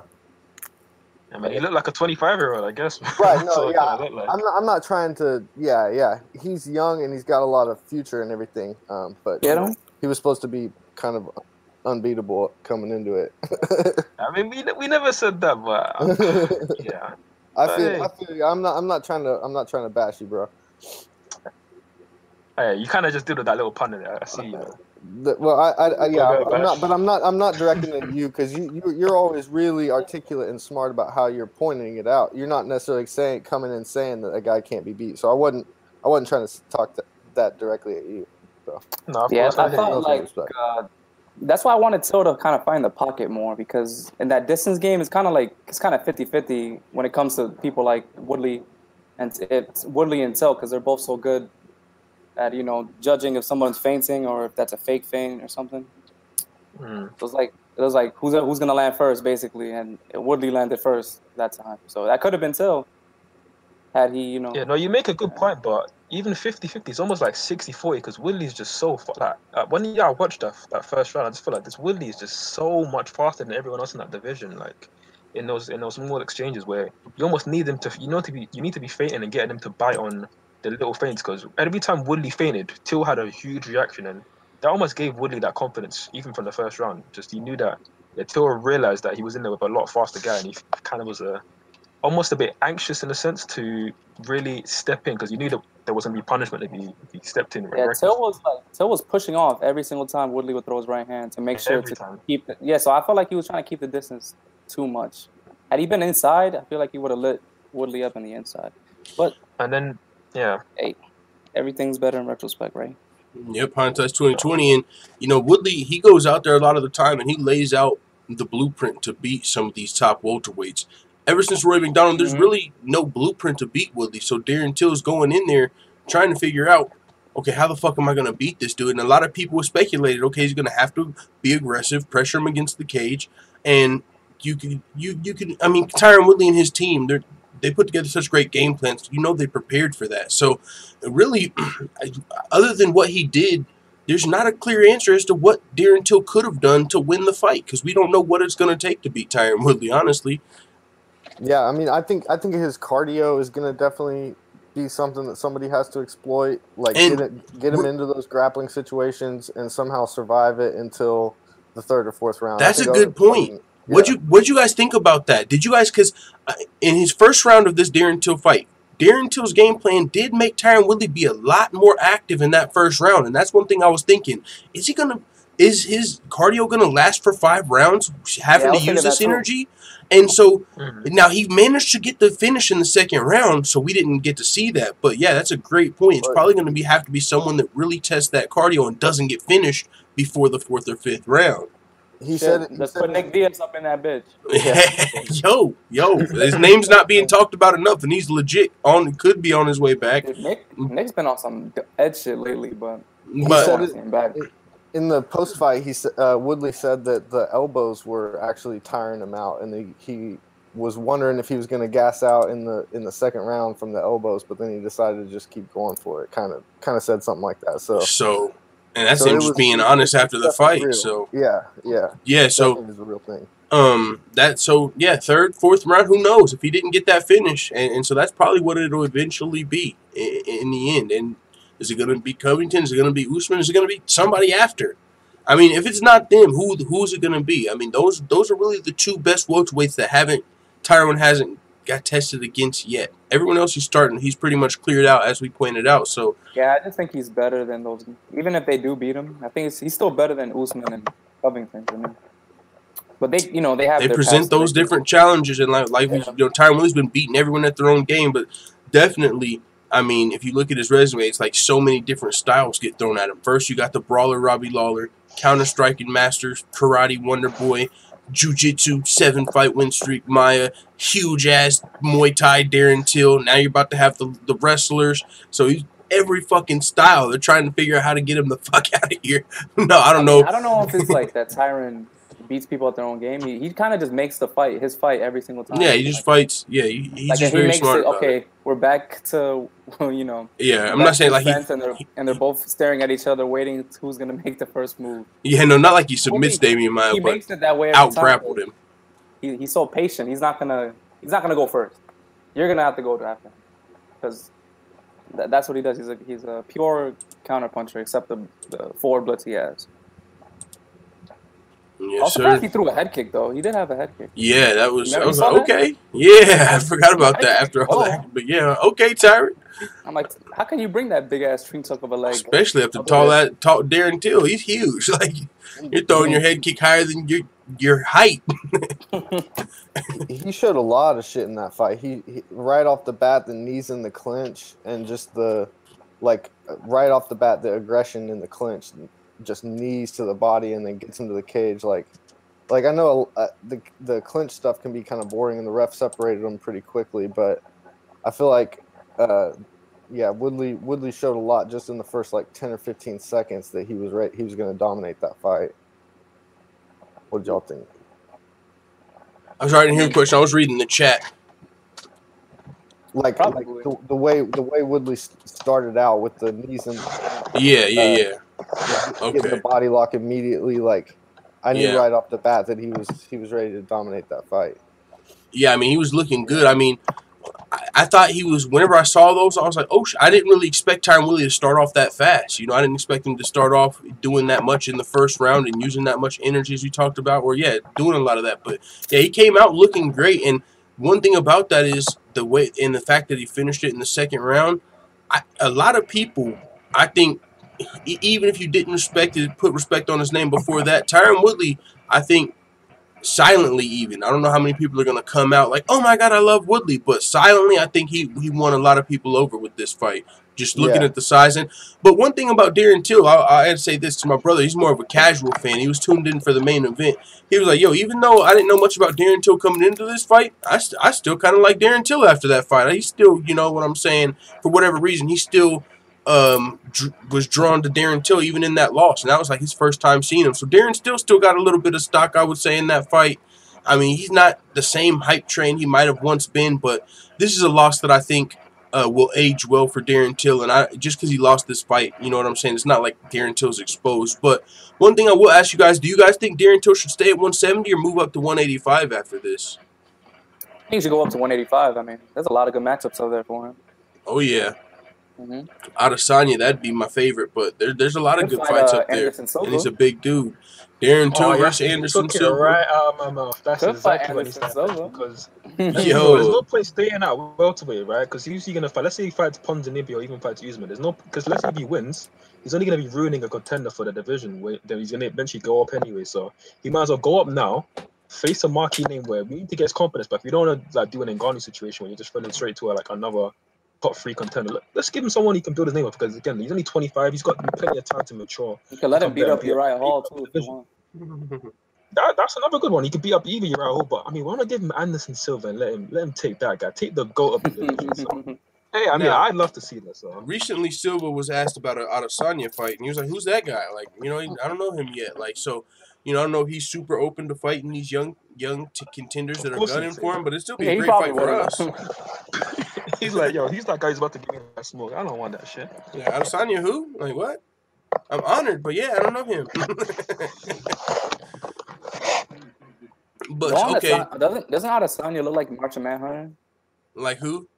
Like Martian Manhunter from, Justice League? I didn't hear the name. Martian Manhunter? Yeah, you never seen Justice League before? I don't know. I probably missed that one. Like the green Martian dude? Saw that shit. Well, I guess I'm the one.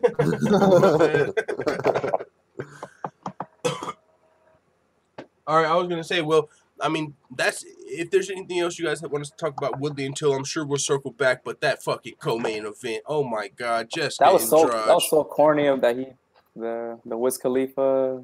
Oh, let's talk about that real quick. What was up with that? Like, I don't know. Shout out to my homie Wiz Khalifa, it's his birthday. By the way, I'll beat your ass dropping featuring Wiz Khalifa coming out. Like, dude, I was so hype about Woodley. I'm like, yeah, yo. And then he does this shit. I'm like, you know, it's so funny that you say that. He probably, I was saying, he won over silently a lot of people that probably didn't support him in the past. And then as soon as he won everybody over and impressed them, he pissed them off by fucking saying, my new single, I'll Beat Your Ass, drops featuring Wiz Khalifa. Like, they're all like, oh, fuck out of here, Tyrant.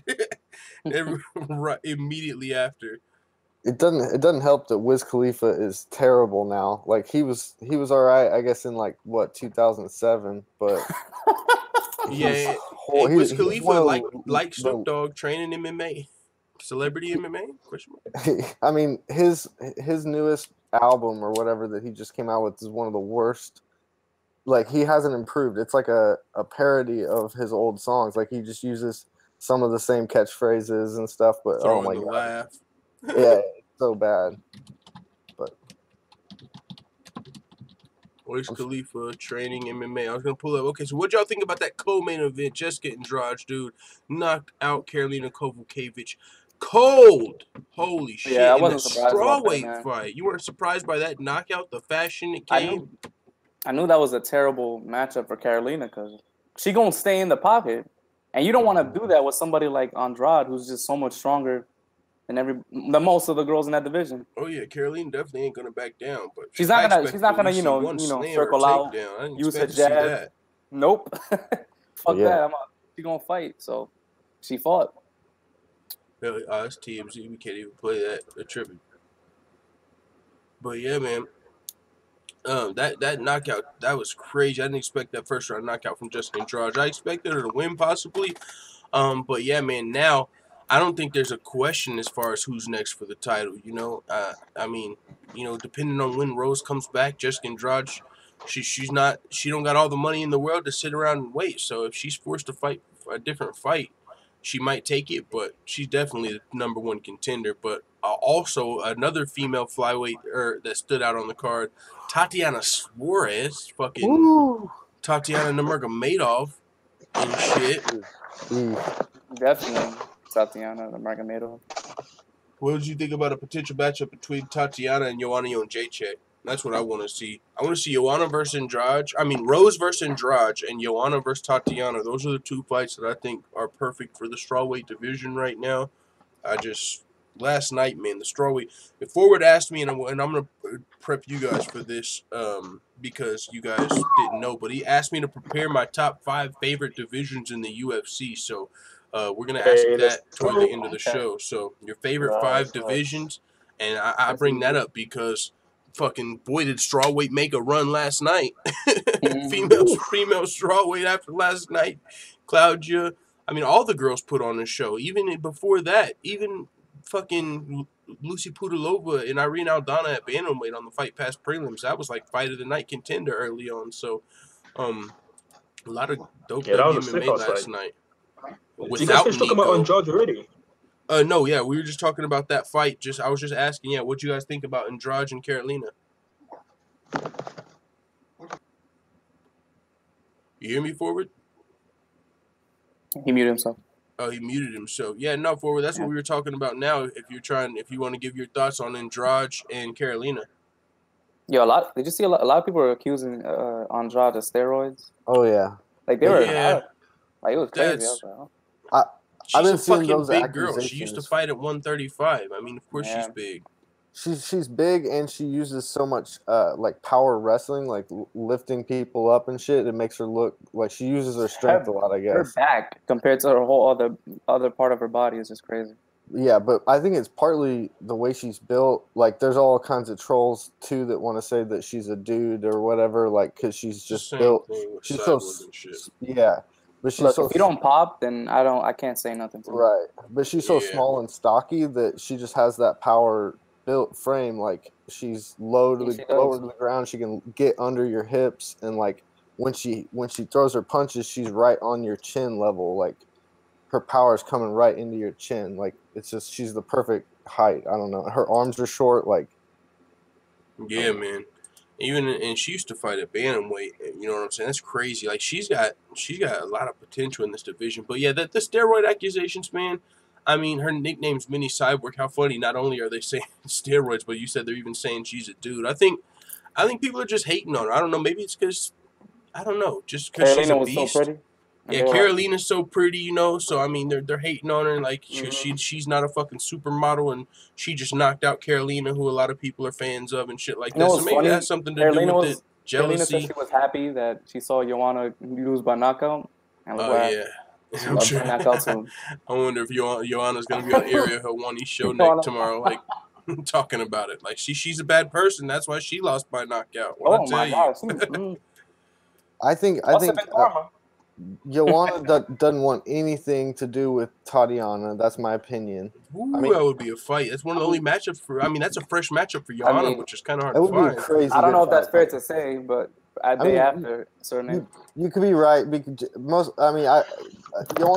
has that crazy takedown defense. So I guess I would have to think about it a little more. But wouldn't it be crazy though if she did take the fight and went in there and got fucking Khabib'd?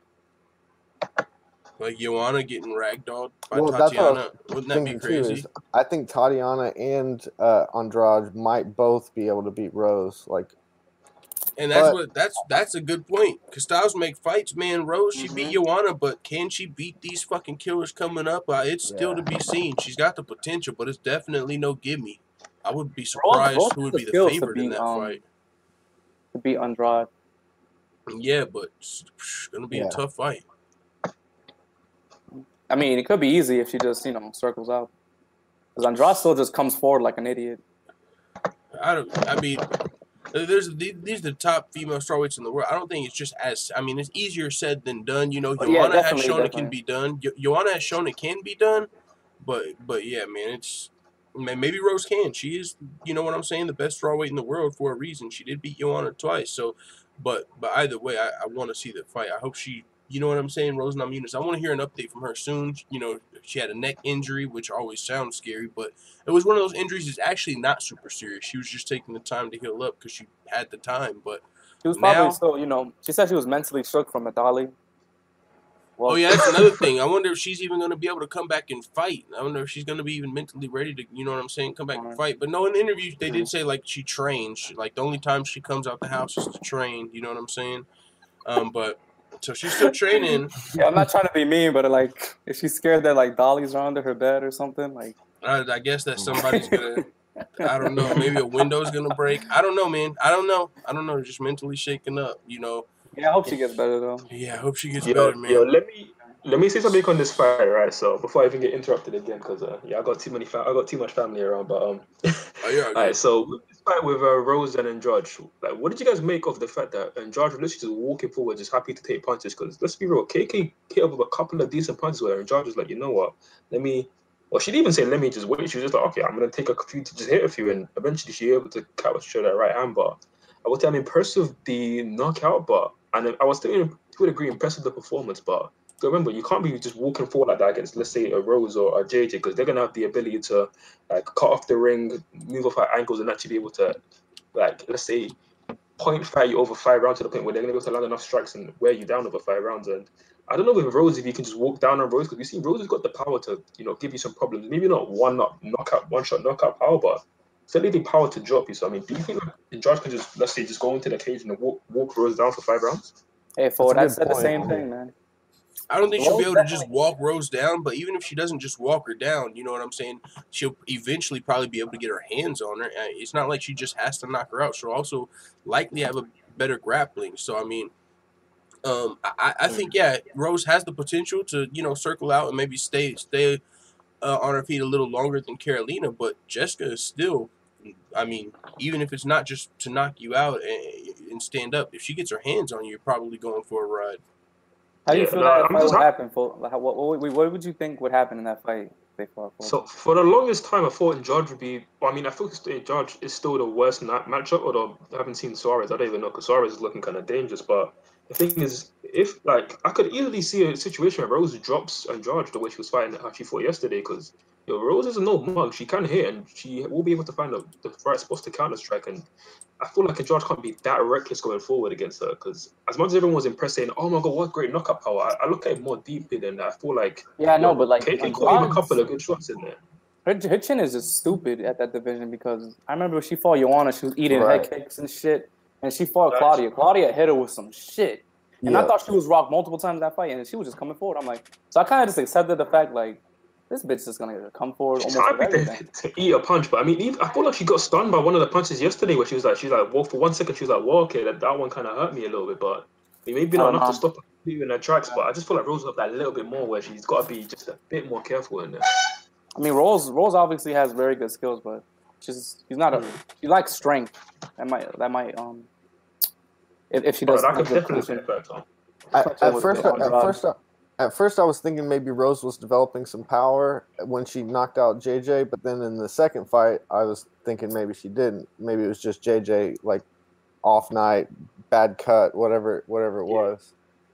So I don't know necessarily, but I do agree. Obviously, in the Andrade JJ fight, the first one, she took 5 rounds of just beating to the head. JJ beat her ass for like 5 rounds. Big time. She just came forward. And Andrade has said recently that she was injured going into that fight. And I mean, you know, it can be, you could say it's an excuse, but the way she's looking every other fight, maybe there's some credence to that. I know for some, but she just comes forward. She don't know how to. She had a lot of experience too. She's 20-6. Rose is, she's got I more think, 9-3. than any other woman in UFC history. So she's been around for a while. So she's actually had more than double Rose's experience in MMA. Yeah, she definitely could give Rose problems. I mean, she's only 26 with 26 pro fights. Jessica Andrade. 26 pro fights, and she's only 26 years old. Good lord. Yeah, she's a beast. She was actually TKO'd a couple of times early on in her career. Like I was looking at pull her up on Sherdog real quick, which was surprising to me because it could have just been an exhaustion TKO.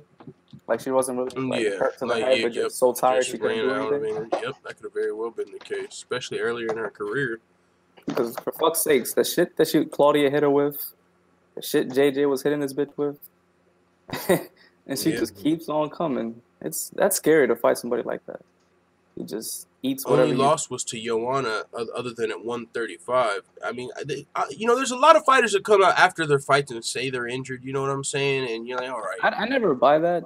But unless I see a difference in the way they fought. Yeah, unless you like dominate every other fight. I don't know. I just think there might be a little credence to that. I'm not sure the exact injury. And, you know, with all the people coming out and talking about steroids and talking about fucking you know, people ain't going to give her that excuse. Those same people are going to be like, you weren't injured. Fuck that. You weren't injured. Like, no way you were injured. You want to beat your ass. Like, people aren't. She's not going to, you know, just naturally draw people to her in that sense. So people aren't going to give her that benefit of the doubt. But she's a fucking monster, man. You said, but she's been submitted. That's the thing. How many? She's got 2 submission losses. But Rose, I mean, she could also submit you. She's always dangerous. But I mean, in Rose Namajunas' fight, she's well-rounded. It's not like she's an elite striker. It's not like she's just, you know, elite in one spot. She's well-rounded. And with that being said, she's an elite striker, bro. She outstruck JJ for the whole fight, basically. That was a striking match. Joanna landed more total significant strikes. I mean, she won the fight. Yeah, she did outstrike, you could say, but I mean, that's still Rose coming into her game too, you know? I mean, she beat Michelle Watterson, but I mean, Karolina Kowalkiewicz, it was a split decision loss, but Karolina and Tisha, they were able to stand with Rose pretty successfully, and Rose will mix in the takedowns. And yeah, but Rose I saw significant changes in Rose. Yeah, I'm sure she has. You know, training with Valentina and training. She's definitely getting better and better. But I mean, she's well rounded. She's not just gonna strike with you. She'll also try to mix in a takedown. No, I agree with that. I just think her striking is elite though. Like she's so well rounded, but I mean, just to be the champion and to beat Joanna, it's elite. But I'm saying it's not like she's just one dimensional, only striking. Sometimes she has to mix in her takedowns to get the win, and I don't see her taking Jessica Andrade down either. But maybe she'll just be able to stand up and just outstrike her the whole fight. But if Jessica ever gets in close, or even if Jessica can land some heavy shots and use those to get in close and potentially get in the clinch and try and take you down, slam you. I mean, and it's a 5-round fight. And that's one thing on Rose's side. You know, you wonder, can Jessica go 5 rounds? She went 5 rounds with Joanna, so she got her ass kicked in that fight. But she didn't even get. Dude, Jessica is physically, she is very unique because she has all this power and she just comes forward and she could just keeps that power the whole fight, basically. Yeah, so I wonder how her cardio would look in a 5-round fight where she's, you know what I'm saying, not getting her ass kicked, though. I wonder if she would be able to last 5 rounds if she's using her energy. You talking about Rose or Andrade? I'm talking about Andrade. Rose can go 5 rounds. I believe that. I think Rose's stamina is probably a little worse than... You think it's worse than Andrade's? Okay. Yeah, I mean... Well, that's interesting. I was thinking that might be an edge for Rose. In that Carolina fight, the only reason she lost that fight was because Carolina started going to her body and Rose just, like, she just hurtled up. Like, she just completely changed after that. Okay, so you think, Completely changed. man? Imagine Jessica Andrade. She can go to your body. She can do a lot of damage, man. Mhm. Rose can't count her out. She's the champion, but I would probably give a slight edge to Jessica, and of course, could be a prisoner of the moment. She just fucking stretched out Carolina last night. Like that was that in the strawweight division, man. That was a hell of a knockout for the strawweight division. It was. The way 115 pounds. The way Carolina fell was crazy. Yeah. That fucking aerial view was something else. It's like, don't do my girl like that. Come on, dog. It's like you see in a fight where someone where a fighter's face just changes. Like when she got hit by that first shot, she's like, oh, there's some different shit right here. Like I haven't felt some shit like this before. Leon Dobson says Andrade can go 5, no problems. Okay, so if that's the case, then Dude, that's even. I'm trying to, give Rewatch Rose any advantage I can because she's the champion. But she was getting whooped, but she was going that whole fight. And Claudia too. She just breaks people when it comes to stamina. She don't get, that's why people think she on stairs. She don't get tired. She always has That's crazy. She's a fucking monster, dog. So and now let's just give her the benefit of the doubt for a second. If she was injured in that Joanna fight, she's a force to be reckoned with. Like there hasn't been any other fight that's close. Give her the benefit of the doubt for 1 second. I can't do it. If you do, what if she was injured? She's dominated every fucking other strawweight fight. Not even close. Like she wasn't throwing her left or right hook, which she usually does. I don't know what the injury was. I mean, let me look into it. I'm gonna Google that shit. Was it an ankle injury? Like what are we talking about? It's Jessica Andrade injury. Even if she wasn't injured and still lost the fight the way she did, she's still a force to be reckoned with and still a threat to. Physically, she's just very you don't want to be in the pocket with this bitch because she can eat anything you can throw, and then when she hits you, you going down. And maybe she didn't. Obviously, she didn't make any adjustment in that fight. Like she just came the whole time, just kept walking forward. So maybe an adjustment in the camp or a decent coaching adjustment. I don't think that's all. The thing about Andrade. Physically, she's very her stats are 100 when it comes to physical, but I don't know when it comes to she said she wasn't feeling well. Or, changing up her game, I don't see that happening. Yeah, I mean, obviously she's not doing it mid-fight, but I wonder if the coaching could come up with a different game plan and be like, okay, instead of does she live in America, Andrade? No, I think she. Well, I don't know where she lives, but obviously she's straight up Brazilian. Yeah, I think so. So she fights out of Rio de Janeiro. Oh, okay, so she's not. Yeah. But yeah, the only thing I saw was it said she wasn't feeling well. So I don't know if it's a specific injury. She had a cold. Yeah, maybe something like that. She said she wasn't feeling well. Maybe, water poisoning. I don't know. I've been that time of the month. You never know, man. Yeah. Hey, I'm just saying, if you take that one loss Andrade versus Suarez, I think that's probably I agree, bro. I think that's probably Suarez's toughest matchup right there. If you look, I want to see that fight, but I want to see it potentially after the first 2 fights. I think next it should be Andrade versus Rose and Suarez versus Joanna. Okay. And then if Suarez beats Joanna, she could be fighting for the title against Andrade if she wins. So I think that's a fight we could, and they're both young, right? We just saw Jessica Andrade is only 26. We're gonna see that fight likely. We're likely gonna see that fight. I want to see that fight. I would love to see how Suarez versus Andrade. How Suarez would do against somebody that doesn't get tired, that biggest bombs. Yeah. Can you just manhandle Jessica Andrade like that? She actually, Andrade has a nice little single leg. She has, grappling's decent. And more than anything, she's strong as fuck too. So she's gonna be able to be in there with her, even if she gets taken down. She's gonna keep moving and shit. She's not gonna stop. She's not gonna give up a position. She's that type of person to keep fighting. And man, the potential for there's so much potential for Jessica Andrade if the UFC doesn't seem to super be behind her. And I say that because it's not like they're forcing her into a title shot. It's not like she could have got it after Gadea. Rose is injured. Of course, that's on Rose too. She's injured. But what I'm saying is she's got so much potential. If she's the champion, for one, like you said, the Suarez matchup we would love to see that. But she could also go up and challenge at 125. She fought at fucking 135. So she could fight at 115, be the champion for sure, and she could challenge. I would like to see Andrade versus Valentina if she's able to get this belt. Oh, I think Valentina lights her up. Valentina probably lights her the fuck up, but it'd be good to see. I would like to see it. It'll still be funny seeing her. It would be good. Shots. Champ versus champ. Valentina fuck up the little champ. Let's see it. The Homer Simpson. Yeah, good ass fight. Eats all the punches, doesn't go down. Because Rose isn't gonna fight Valentina. Of course, they're training partners. They like each other and stuff. So you're not gonna see that champ versus champ fight. Yo, so, someone in the comments said that Dana's protecting Rose. What you think about that? I'm not too far off from that because the UFC. I don't know. Yeah, the UFC. If Rose was ducking. And, the injuries weren't legit, this neck injury and her talking about no number one contender. She admitted that they're not, like, serious injuries. Yeah, but she's taking time off, So the UFC could easily come out here and publicly say, hey, Rose is cleared to fight. Like, the UFC has done that. They'll call your bluff. Like, they told Cyborg Amanda Nunes is cleared to fight. I don't know if she's talking about this injury. Yeah, they told us Colby Covington could have fought. Her ass. Yeah, they could put her on blast. So the fact that she beat Joanna, I don't know what. It's not like she's got like a huge country behind her, like Ireland or Russia. So whatever the appeal is, it does seem like the UFC is behind Rose. So I don't know when they got behind Rose, but now that she's the champ, it does seem like they are behind her. Because Andrade, in reality, she kind of earned the title shot in her last fight. And she fought this fight because she had to. Well, shit, you could say. I mean, she lost to Joanna right before, but shit, the way that she beat Claudia, if the title fight was open, she could have fought then. But we had the Joanna rematch to get down. So, but then she beat Tisha. Now, and that's the thing. That's why I give credence to what they said. Even after Jessica beat Tisha, you still hear Rose talking about there's no number one contender. What?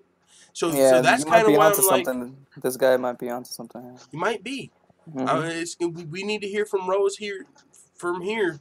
But if she's talking about she's going to be injured until because remember when Rose was like, I don't see a clear number one contender in the division. I'm like, but Andrade. Like Andrade is the clear number one contender, right? Oh yeah, that's what I was thinking too. And so now there's no denying it. Not only did she beat KK, but the way she did it, I mean, if she would have grappled her, and even if she dominated her and it was boring, people would give her shit. Oh, that was boring. No one wants to see you fight for the title. But the way that she fucking knocked her out in the first round cold like that, there's no denying her. So if you see that, if the UFC and Rose is out, we seen the doctors know she's out. Trust us. And they're talking about Andrade versus Joanna. If we start hearing about Andrade versus Joanna in an interim title fight, that's when, okay, something's going on. Andrade needs to be fighting Rose for the title next. She needs the fucking money. She was talking about, like, last week, she's selling baked goods and fight gear to pay for training. And here she is starching the number two. She's the number 2 contender in the world, starching everybody else. So I think she for sure has earned the title shot. And if the UFC or Rose starts talking about Joanna versus Andrade in the meantime, that would be a shitty situation because what if that happens? Jessica Andrade may never get to the title. Like, if she has to fight Joanna again. I mean, well, she's only 26, so she still could. But if she has to fight Joanna again, that would be unfortunate for sure for Jessica Andrade. Yep. Dennis Espinosa said she was fed people she could smoke with the exception of Kat, who pulled a major dumb move to lose. I think he's responding to someone in the chat. Oh, they're talking about Rousey. Okay. Yeah. Leon Dobson here, more than most. Trey Young said, hey, Chicago, what do you say the Bears going to win? Oh, yeah, NFL starting today, motherfucking. Definitely know about that. But, like, my brother, my homie, they're all in fantasy football, fucking mini leagues. So they're hyped for today. But, yeah, so we'll see what happens. I don't want to jump the gun, but I've already, like you said, when she started talking about no clear contender, I was already like. Yeah, I don't think she likes that matchup very much. And if you're trying to keep, now think about the belt is where the money is. If you're trying to keep the belt as long as possible, it's not crazy to think that she doesn't like that matchup. I mean, because look at all these hits her in the body. And the UFC, and to what that guy was saying, the UFC has almost been giving Rose these outs, almost, but they couldn't make it happen. If Tisha Torres would have beat Joanna, she's got to win over Rose. Rose could have vied for that fight. I want the trilogy fight. I want to settle that. And that could have been like, it's not like fans are going to turn down that Rose trilogy over Andrade. The fans don't love Andrade already. Versus Joanna did the second time. Like, wasn't it at... Was that the main event? I don't know. Wasn't it like two? If it was a UFC 217, I don't think so. That might. Let me check. It was at UFC 223. No, Khabib versus Iaquinta with the whole McGregor Dolly shit. That one was crazy. Yeah. And then before that, she was on 217, 3 title fights, Bisping, GSP. It was on some big cards, so you can't really judge how much of a draw she is. Yeah, not really. But I forgot what I was saying right before that. But either way, yeah, man, that's not a great matchup, and that's where the money is. So we'll see what she's talking about. You know, it might be one of those situations where she might have got an injury in training, a convenient injury. But yeah, if a convenient injury comes up or anything like that. Oh, that's what I was going to say. To what he was saying about the UFC protecting Rose, this is another good point. Like, if Tisha Torres would have won, we could have been looking at a trilogy. Last night, if Carolina would have won, she could have been up there for a title fight with the trilogy with Rose. So there's a lot of these girls that if they would have won, they could have probably been in an argument as far as who's next for the title. Then there would have been no clear #1 contender. But the way the things have played out, there's definitely a clear #1 contender. So the only way out of this fight now is a potential convenient injury, or if that would make her fight Joanna. But yeah, we'll see what happens. Val's the champ. It's undisputed. I think someone said, what do you guys think that who's next for Valentina? That's what Dennis Espinosa said. Who will Valentina fight for the belt? Honestly, and for that one, I was thinking about some of the flyweights until I listened to the coach's show last night, and I heard a lot of the girls on there talking about Joanna. That I didn't even think about that, but this would be a good time for that, for the fact that if it doesn't happen now, then either Joanna's going to have to reclaim her title, or, you know, there's a lot of fights that would have to happen for Joanna and Valentina to make sense, because Joanna's staying at 115 until she gets her title back, and if Valentina's the champion... girl that was supposed to be in the main event for Nico's belt, but like got out? Sarge Eubanks. She was the one that won the show with Nico, and she didn't make the weight, and so she got hospitalized, I believe, due to her weight cut. So Roxanne Modafferi stepped in. Nico beat her for the belt, but since then, yeah, other Sarge Eubanks hasn't been really talked about, but that's a girl that could be fighting for the undisputed title as far as who's next for Valentina. But I actually got the chance to speak with Valentina Shevchenko's manager on the coach's show, and he was saying, yeah, he had him live. Had him live, and I was on the panel, so it was awesome. Yeah, I got to ask him a couple questions, and he said one thing he knows for sure is, as far as who's Valentina's fighting next, is it's not going to be somebody that they have to worry about this happening again. So it's not going to be somebody that they think scared of the fight. It's not going to be somebody that's had weight issues, and that could actually take Sarge out the fight. But also, Sarge is already fighting Jessica I, so she's out the fight anyway. So, you could just let Valentina beat up Roxanne Modafferi. No, I don't think that. You got build. I think she's coming off of a loss. There's some girls. Caitlin Chukagian is like 10-1. She's a top-ranked fighter. She's also from New York, training out there. Does anybody know the camp? Mark Henry's the name of their training camp with Frankie Edgar and Eddie Alvarez, Zabit, all these guys. I can't think of the name. I don't know the name. You know, like ATT. Mark Henry. Okay, well, yeah, she trains down there with Mark Henry and them. And so she trains in New York. I was thinking, hell, Valentina, Madison Square Garden, that's pretty soon. Maybe she wants to fight there. I don't think it could headline over Nate Diaz. I don't know. Maybe it could. But that would be a fight if Caitlin Chukagian was game. They could add that title fight to Madison Square Garden.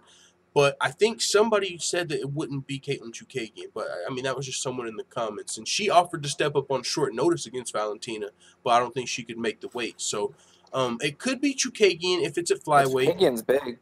Yeah. Well, let me ask you a question. Wait, are you guys opposed to JJ stepping up and actually fighting Valentina for the belt? Because no, I think this would be perfect timing.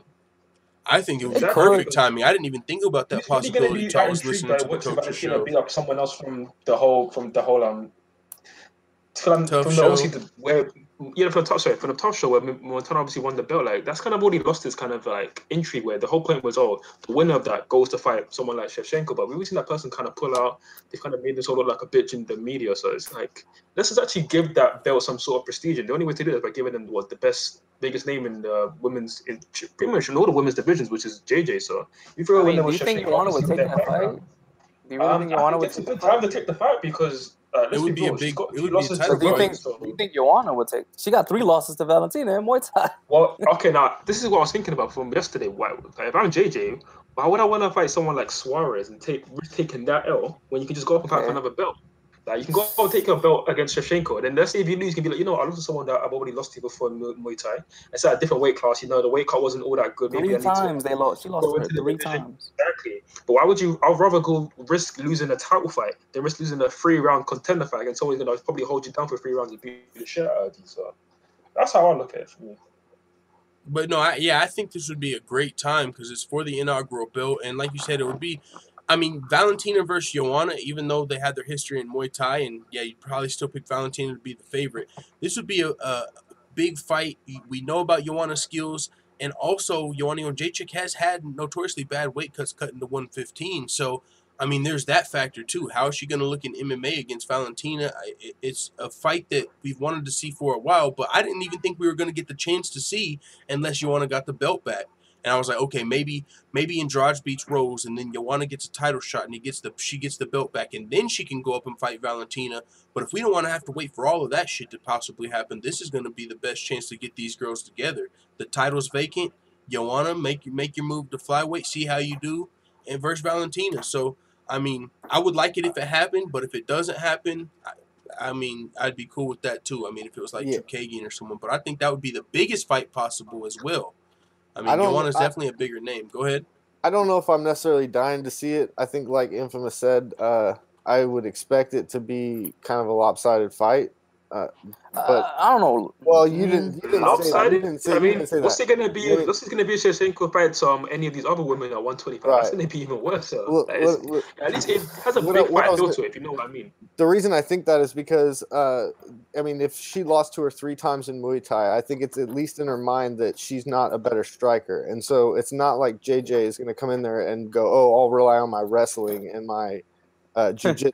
She isn't better than Valentina in those categories. Right. So and that's not her game. But so I just don't think I'm not putting words in your mouth, but I was saying. No, that's basically what I was saying. Yeah, I just think it would at least even if I think she'd be more competitive than the other girl at 125. I think it's 100% would at least be in the back of her mind though that I'm not a better striker here. And I think JJ is all about confidence. You saw it with the Rose fight. She had to really work on her confidence in the rematch and all that stuff. So I'm not sure she would be able to get the confidence in her mind to overcome a person who's beat her 3 times. Of course, I haven't seen those fights. I don't know if it was like dominance, but I've seen it was very dominant. Yeah, she threw on to the ground every time they got into a clinch as well. Yeah, shit was embarrassing. I'm not gonna lie about it. That shit was funny, dude. Because Joanna would just run in there, because she'll try to outwork her, but Valentina was just popping her every time. Pop, pop, pop, pop, pop, pop. I think there was a stat that she threw onto the floor 22 times in those 3 fights. That was crazy. She was embarrassing. Well, I'm not gonna lie. Even though if you guys ever just want to watch it, just search it up on YouTube. I actually agree that it's probably going to be one-sided for Valentina. Very well could be, but I still would like to see it. I still think it's the biggest fight for that title possible. Definitely. If you're a business guy, that's where you go with it. The thing is, what does one-sided even mean? Because I feel like JJ's improved since then. I mean, I just feel like Valentina's better everywhere. So I mean, yeah, pretty much. I just feel like she's more well-rounded, better, bigger. I mean, Joanna's. I just don't understand. I just don't know Joanna's path to victory in that fight. I just don't even know. I don't dispute that, but let's not discredit JJ completely here. I mean, she's not a scrub. We're not discrediting Joanna. We're just giving credit to Valentina. It's just when you look at all of their skills, it's just Valentina is just better than her everywhere. Like what Joanna really better at than Valentina. Yeah. Like, is she gonna knock her out, or is she gonna choke her out, or is she gonna win a decision? Dude, Valentina is one of the only girls to fight Amanda and not get hurt. That's how good her defense is. I know that, and that's why she would be a favorite going into that fight. But the way I look at it, right, is it they only fought 1 time in the amateur or in Muay Thai? They fought 3. We look and say that, okay, let's imagine they only fought 1. So because the 3 fights were over like a 2-year period, so there wasn't really much between it for JJ to obviously improve. Whereas now it's been several years later where JJ's gone on to be a dominant champion in another division, where she still feel like she's kind of got that point where she's reached like, you know what, yeah, I'm actually the dog's bollocks. I'm actually going to be someone who can beat up anybody that I face. So she's kind of gained that confidence where I feel like if they were to fight now, I wouldn't say that she's going to be thinking in the back of her mind, oh, I've already lost 3 times to this woman. She's going to be thinking, no, look at what I've done since I've lost 3 times to this woman. I've become one of the best of all time. I've obviously improved my skills to the point where I've been able to beat different kind of fighters who have approached me in this time. So I feel like it wouldn't be, let's say, a one-sided beat. I don't think it would be completely dominant for Shevchenko. I think that she just will be able to give her some problems, whether it was with her leg kicks, whether it's with, because let's be real, she did catch Rose a lot of times with leg kicks. It was a very close fight over 5 rounds there, where Shevchenko was obviously training her for the 5 rounds. So, I mean, we'll see how it goes, but I don't think it's the worst fight possible for them. It sounds good. It's a terrible fight. Just look what training with Valentina did for Rose. She went from beating Michelle Waterson to knowing how to beat the champ. Like, nobody could figure out Joanna. Rose Namajunas beat Michelle Waterson, got a title shot, trains with Valentina, and now she's beating fucking Rose. No one gave Rose a chance in that fight, and a big part of it was the fact, I believe, that she trained with Valentina for that fight. And yeah, just I just don't see there being much of a path to victory for her unless she's going to win a decision. Like, I don't see her knocking her out. Like, so yeah, man. I mean, you got to give Joanna her respect because she's the champion, but also it's not like Valentina has showed any signs of slowing down. In the meantime, yeah, Joanna's improved, but so is Valentina. Since then, she's out-grappled Juliana Pena. She's outstruck Holly Holm. She's, just outstruck Amanda Nunes, in my opinion. Yeah, and she hasn't showed any signs of slowing down herself. So, yeah, I just don't see many ways for Joanna to win. I mean, respect on her name for what she's done at strawweight, but yeah. Look at her nose. Her nose is red from my punches. That shit was funny.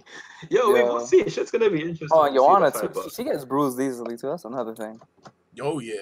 Her face is not very good when it comes to taking damage. We definitely saw that in that last fight against Rose. But Marky Wahoo said he's got a lot of matchmaking he's got going on over here. He said Andrade versus Rose, Till versus Lawler, Diego versus Gall, Usman versus Wonderboy. I think we're actually going to see Lawler versus Wonderboy. Rivera versus Sunsao, Sterling versus Lineker. Suarez will, I think he said starch everyone. But yeah, now my shit just scrolled down. Oh, so before we move on, what's your guys' thoughts on the Nico Montano situation? Oh, I think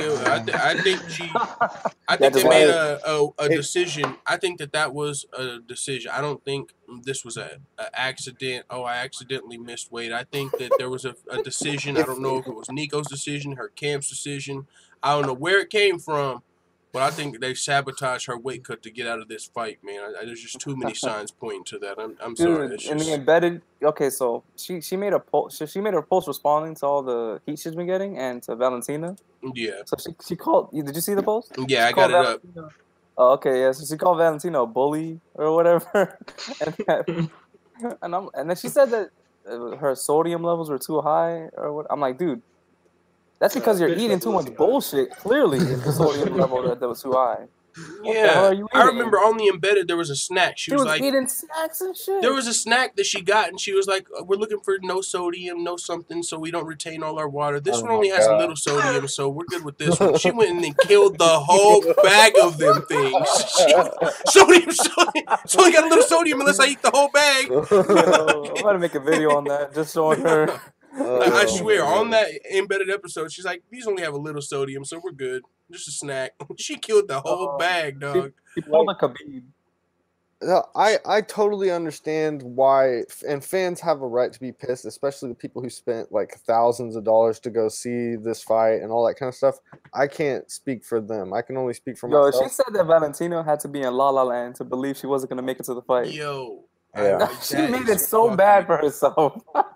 Yo, she was saying crazy shit. She was literally saying said that. And submit. Valentino. She literally was saying that shit.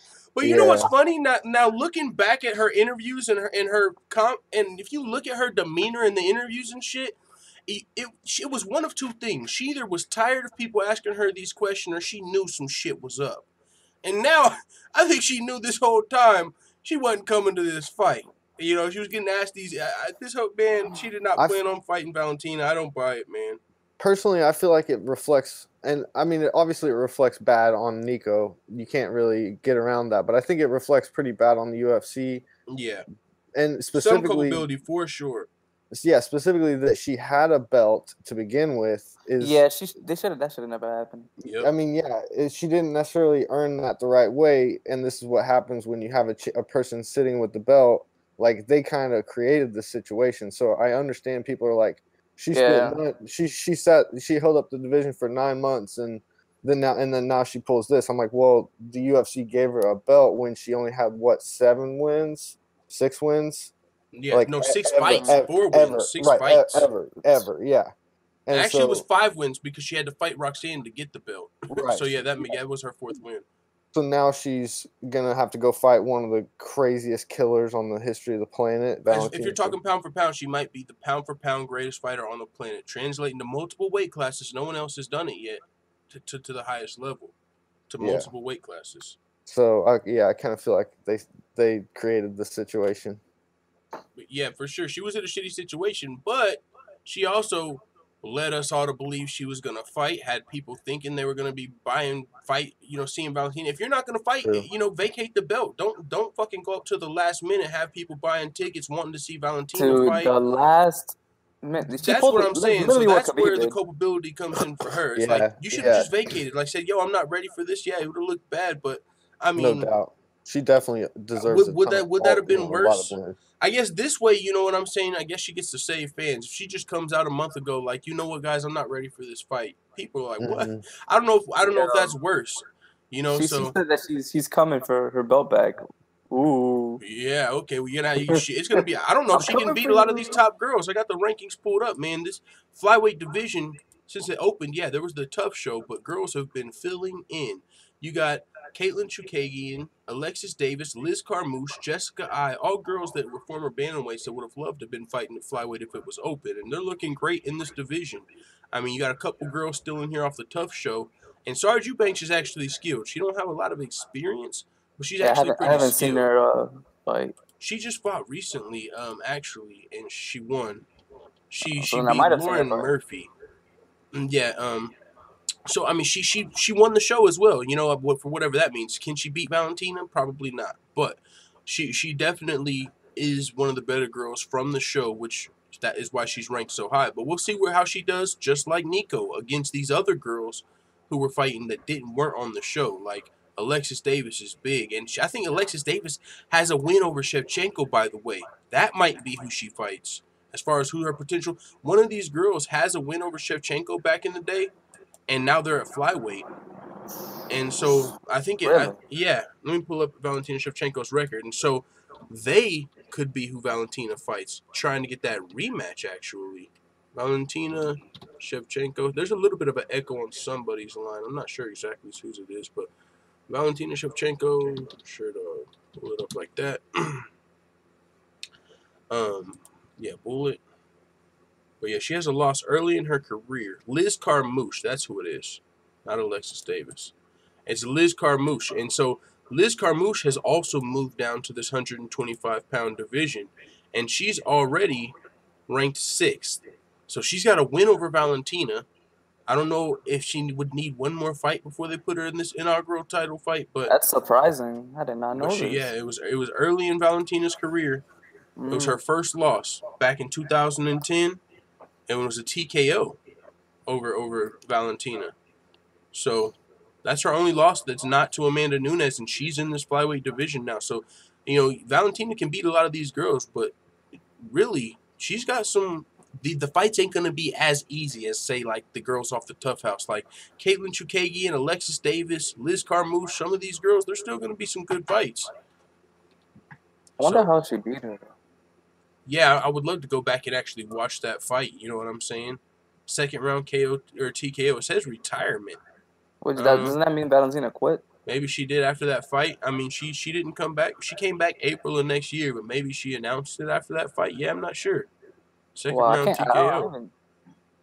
I can't find this fight. You know who else Liz Carmouche beat? Jessica Andrade. Oh, really? Yo, there's some... And with Jessica Andrade potentially being able to move up to... Like, if she had to fight Joanna next and lost, she'd probably just move up to flyweight. But she could be coming up to flyweight. I'd like to see her versus a lot of these girls at 125 because Yeah, there's a couple girls that had wins over Andrade up at 135, and that's really not a weight class. So I'd like to see how they fought at flyweight. So yeah, there's a lot of parity that's going to be going on in these women's divisions. It's going to be pretty fun. But yeah, especially the strawweight division. Tatiana, fucking Jessica Andrade after last night. What's going on with Rose? Man, that was crazy. But anything? What'd you guys think about Zabit? I mean, definitely got to touch on Zabit. He fought last night. Got that submission, that crazy ass like knee bar. We seen 2 of those. What are the damn odds? We seen 2 of them same knee bar submissions. Zabit got it on Brandon Davis. I mean, he was supposed to win the fight. Did you guys see anything that surprised you last night at all by Zabit, or was it just as you expected? Not really. Yeah, just pretty much. The submission surprised me, but it was, you know, typical Zabit shit.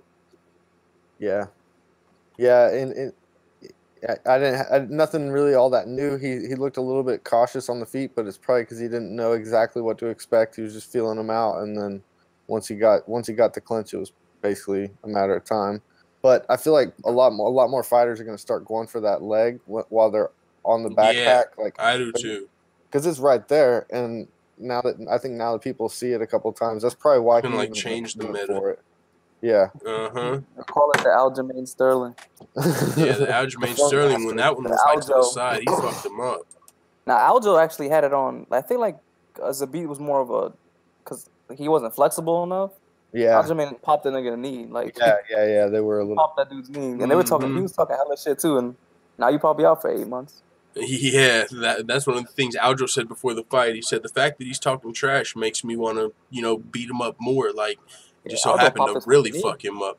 But one thing I gotta point out, man, I was not impressed by John Dodson. I'm not gonna lie. I was coming into that fight. What have I been telling you about this guy? God damn. I was like, wow. What have I been telling you? I saw it last night against Jimmy Rivera. I was like, this is what the fuck everyone's been talking about. Like, that's what I've been saying. It was just, I was like, damn, you never, like, what the fuck, never? Like, come on, never gonna, what? You're down. You're down. Come on, we gotta do something here. I don't remember who it was, but there was somebody in the chat one day, infamous, you probably remember, just going crazy about Dodson. And my God. How underrated Dodson is. I'm like, he's not underrated. He has wins over people years ago. That doesn't make him the best person. That's just funny. Oh, yeah, I don't know what happened there, man. But Jimmy Rivera's also just a great fighter, but you know what I'm saying? He's legit. That's why I picked Jimmy to win. I thought Jimmy actually did surprise me in this fight. Like, his speed. He looked great for sure. Yeah. That's one thing I was surprised by. John Dodson's fast. Jimmy Rivera was fast as fuck himself. Look, man. Look at John Dodson's shirt, dog. He has 10 decision losses for a reason.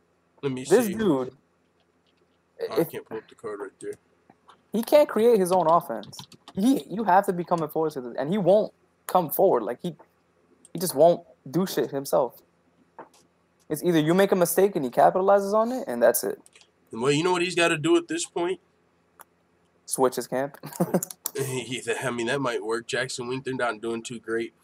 I mean, puppy mill over there. No, he needs to get a haircut for one. He needs to go to the King's MMA. Get him some fucking real sparring. Make this dude actually. Yeah. Fight. Maybe if he wants to be the champion, and I'm sure he does. But he has the attributes to be a much better fighter than what he's been showing. Yeah, now he needs to start coming to the cage, man. He needs to make himself a character. It's the day and age of entertainment. This motherfucker needs to do a magic trick before every show and just be the magician from now on out. Because I don't know if he's coming for this bantamweight title. I don't. You know what I'm saying? He's just maybe he's gonna be a bantamweight gatekeeper from here on out. But last night versus Jimmy Rivera, I mean, I just don't know if he's going to be a champion after that performance. You know what I'm saying? Like, I don't know what's left from here. He fought to a split decision with Marlon Moraes, a split decision with John Lineker. But last night, definitely, in my opinion, his worst performance today at bantamweight. But Jimmy Rivera, to be fair, is a fucking killer. He lost. It was a quick turnaround for Jimmy Rivera, though. You know what I'm saying? Quick turnaround. I'm surprised John Dodson didn't try and capitalize maybe a little more. Dodson would try to test that chin. Test the chin a little more. Yeah, try and that's what. Yeah, fucking. That is one thing. Yeah, man. Nah, I was not happy. It's funny because before the fight, you rethought yourself. You're like, I kind of want to pick Rivera for some reason now. Like, yeah. Not that I think about it. Yeah, I was like, I did, but it is what it is, man. You know, it's crazy. Both of them were on the same Ultimate Fighter show, but Rivera actually got eliminated before. Like he didn't make the show. He got eliminated before the show. Yeah, and that's the one Dodson went on to like win and knock out TJ Dillashaw. Hell yeah, man. But yeah, Esparza, Suarez, Sterling, Stamen, crazy finish there. Jeff Neal, that was a fucking that head kick. That dude is a fucking beast. Ooh, yeah, that was definitely noteworthy. That head kick right there. Not even, but when he threw it, like that shit was like you didn't even see. That wasn't the first one he threw. Yeah, he was showing. No, because when he threw that head kick before, you were like, damn, it's fast. Like, where did he throw that from? And then now after you see the way he finished the fight, it's like that was probably a part of the game plan. You know what I'm saying? They probably saw something in the tape, and they were like, "Hey, this head kick's gonna be there," and it definitely was, for sure. Yeah, but that's just like typical southpaw tactic. You know, you throw the left hand, they lean away from the left hand, and then you could hit them with a head kick. Diego Sanchez and Jim Miller both coming through as the underdogs, getting those veteran wins with that old man strength. Diego grinding out Craig White. That fight was funny as fuck. Teabagged him in the fight. Freaking Daniel Cormier and Joe Rogan were laughing that whole fight too, because it was just Diego going, you know, it was sitting on his head down, going north south on him. Yeah. And in the back of my mind, I'm just thinking like, this dude really kissed Diego, and now he's fighting like this. Yeah. Oh, shit. Craig White, you cannot have a more. Some guys in here said time was too small. Says Johnny Thompson, definitely not Mystic full time. Right before the fight, I'm not even gonna talk about my bet. I'm trying to not be shadow banned. But right before the fight, I made me a little bit. I definitely ended my prediction, but yeah. DC is the GOAT fighter and the GOAT analyst. Man, I am not gonna lie. I love when DC's on the analyst booth. I think he's great at that. Also, he's good at all I don't that like shit. I love DC, and especially when he breaks down wrestling, like he really knows his shit. But he's like, I hate when he goes, well, she got the takedown, so she must have won the round, you know, with that top pressure. Yeah, he's a little wrestling biased. Yeah, I know he is. It's like it pisses me off. Like, but if they're not doing anything with it, you gotta have, you gotta be. Yeah, like you know the guy on the DC's bottom gonna went for a have that submission. wrestling, Like, yeah. why? If a guy on the bottom goes for a submission, shouldn't that count more? You know, like that's when it kind of gets a little. What do you count more? But honestly, I wonder if that's good for like the casual fan, right? Because the casual fan don't like wrestling, so you might want a commentator that's not agreeing with him. Like, yeah, man, this shit sucks. What do you guys think? Like, you know, like he's actually bigging up. Like, oh, that was a good ass takedown right there. Oh shit. Nah, like he makes it a point to be like, oh, must have won the round with that with that control. Yeah, that's one thing I don't really like from commentators, because you never know what the judge is gonna say. You see somebody like, oh, I think he's up 2 rounds, and then fuck around and they lose the fight. You know what I'm saying? But yeah, I think that's just experience. He'll probably pick less like rounds, scoring the rounds. But I still think I definitely like when he's on the I still like table. it, yeah, of course. He's good, old Goldberg with the dad puns, but with actual knowledge. Says MMA Addict. Yeah, he's definitely got a lot of actual knowledge for sure to bring to the table too. Bada Jr. in the building. Dan Hardy still crying in his bed, he says, because his Eurofighter lost. That's what someone pointed out as well. Really Bada Jr. from like last time we were on this panel. Yeah, that's the one. That was shouting out all these trolls. All the trolls. He wasn't shouting. Well, he was kind of shouting them out, but it's like on his fucking death list. He got us pretty good with that one. He's like, these are all the beta cucks. And then and then he would name them all. Like, and Bada Jr. says, John, you see the Inside the Octagon episode for the fight? It was ridiculously biased. Now, someone talked about that earlier on the panel. They talked about that. Because Dan Hardy and Tyron Woodley, they don't like each other. They've argued plenty of times before. We talked about that. He was talking. That was pretty funny. That's a bad look for that show. I mean, I've had people telling me that I shouldn't be I've never surprised, seen that before. Yeah, to me, like, I get it that as a fighter you have this beef with him and it makes sense, but you're supposed to be in this analyst role and da. But I feel like either have someone else do that segment or like John Good. But Dan Hardy is really good at it, though. He is really good at it. But I've just never seen him be so somewhat like biased. Yeah, it almost felt like he was making a prediction. You know, he never does. He breaks down the fight. It almost felt like he was picking till.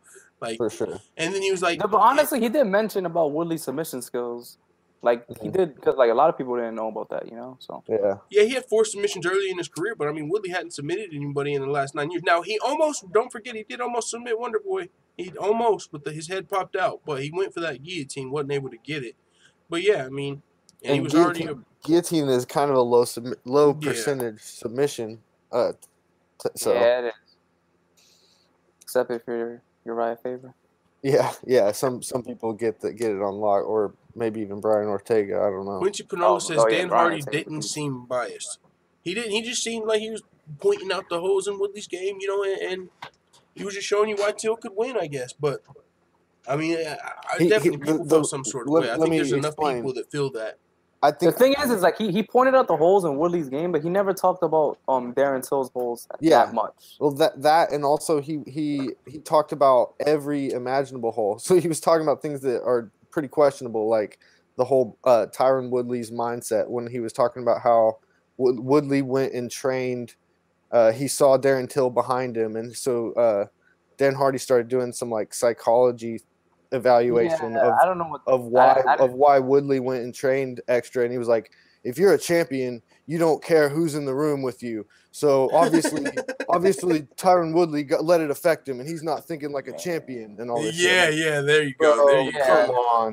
His colleague actually mentioned that story. Apparently, that Woodley hit pads after seeing Darren Till. I'm like, I didn't do that, but. I mean, talk about reading too much into it, and to add it on top of all the other, like talking about how he only uses his right hand nowadays. He doesn't throw kicks. He doesn't do takedowns and da-da-da. Like, well, I mean, Woodley's game is revolved around his right hand, but it's a very good right hand, you know. You don't hear people saying Conor, you know, is like bad. I got a better one for you, Marky Wahoo. Instead of Cyborg versus Dodson, Cyborg versus Garbrandt. Now we're talking. Cyborg versus Garbrandt. Like he said, Chris this is Cyborg? what he said in the chat. He said the UFC needs to start doing pay-per-views like Mark Hunt versus Cody Garbrandt, or Dodson versus Cyborg, Francis versus Sparza. Nah, let's put Cody Garbrandt in 2025, bro. We're gonna have it. You know what I'm saying? There's rules, like we're gonna have it. We're going to see it. Cyborg versus Max Holloway. No, I don't know about that. There's going to have to be some sort of weight difference. You know, we're going to have to bring the titty clause in. You're going to have to get the women an extra 5 pounds. Yeah, you know, we're going to have to work it out. Titty clause? What's that? Yeah, titty clause. You know what I'm saying? It's like for women, because this is what I've brought this up in the past. For women, you know, some women have bigger titties than others. And there could be a clause for men. But Francis Ngannou's a heavy rule. But pause. We're not talking about that. We're dudes. So we're going to leave it on the women. But what I'm saying is, you know what I'm saying? Like, if you're a woman and you're cutting weight, you got 2 big-ass fucking titties that don't help you at all in the fight. Some girls get boob jobs and shit like that. You should let them hang them on the towel while they're weighing on. And you know what I'm saying? That way it doesn't take away from their weight. Give them an extra 5 pound allowance. Wait, what? What are they going to do? They're going to hang their titties on the towel? Well, I'm just saying, because you know how you can push on the towel. I'm just saying, if you don't, and if you don't hang them on the towel, you know, I was just saying, you know, like towel gate, like, yeah, if you push on the towel, it takes away from your weight. So you can either let them rest them on the towel, or you can just give them an extra, like, give or take 5 pounds. You know what I'm saying? To make up for that. No. That way, Paige Van Zandt could probably fight at strawweight. Because right now, she's definitely, now that she got her new boob, she's not ever fighting the strawweight again. She already had a tough weight cut, so that's out the window. Now she's forced to stay at flyweight.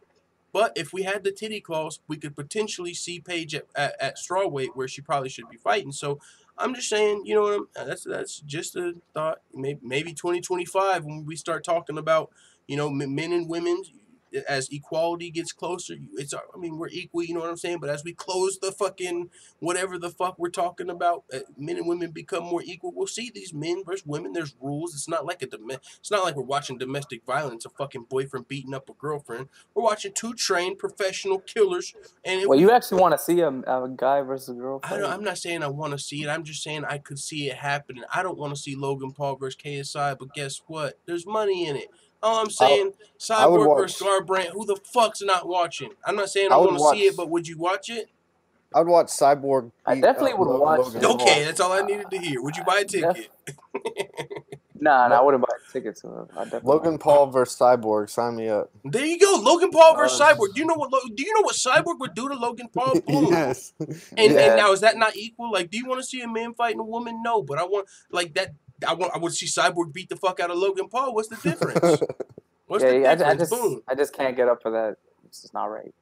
What? Just Logan Paul versus Cyborg? No, just a girl versus a guy. Okay, and that's the old school mentality, but I'm just saying in this day and age, it's 2018, motherfucker. That's all I'm saying. But yeah. Look, man, you go try to knock out some random girl. No, what? That's not what we're talking about. No.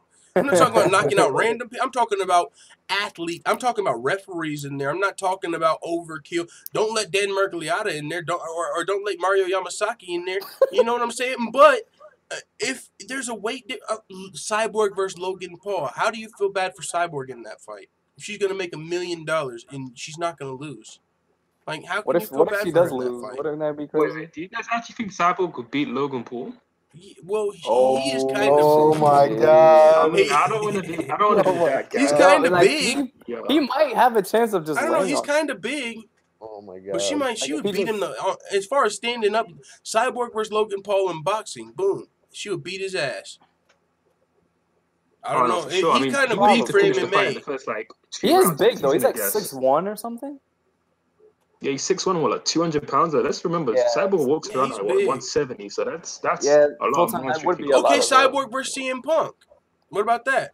Let's not do the CM Punk. No, she beat the crap out of CM Punk. Okay, so now we're talking. See, now we're talking now we're talking information. For a second ago, I just don't want to see men versus women. Now she'll beat the crap out of CM Punk. We can even it out. We can even it out and make this shit even. I'm not saying put fucking Francis Ngannou versus Cyborg. I don't just want to see a dude beat a woman's ass. I'm making this shit even. Oh, I wouldn't mind seeing Invoke the titty Francis Ngannou versus Gabby Garcia. See now, what? You were just the one talking about men versus women a second ago. Like what? That's a fucking what? I don't know. I don't think that would go good for Gabby. Dude, man. I can't stand her. Like. That's crazy. He's like, okay, I don't want to see women getting hit, but I would love to see what Francis could do to Gabby. Like, what? That's brutal. MMA Addict said, same rights, same lefts. Hey, all I'm saying is same rights, same fights. Let's go. We got us a shirt. Same rights, same fights. No, I'm fucking around. Clayton Funky said, Cyborg couldn't steamroll Skinny Arms Holly Holm, though. But CM Punk, though? I'm just saying, man, we even it out. Even it out.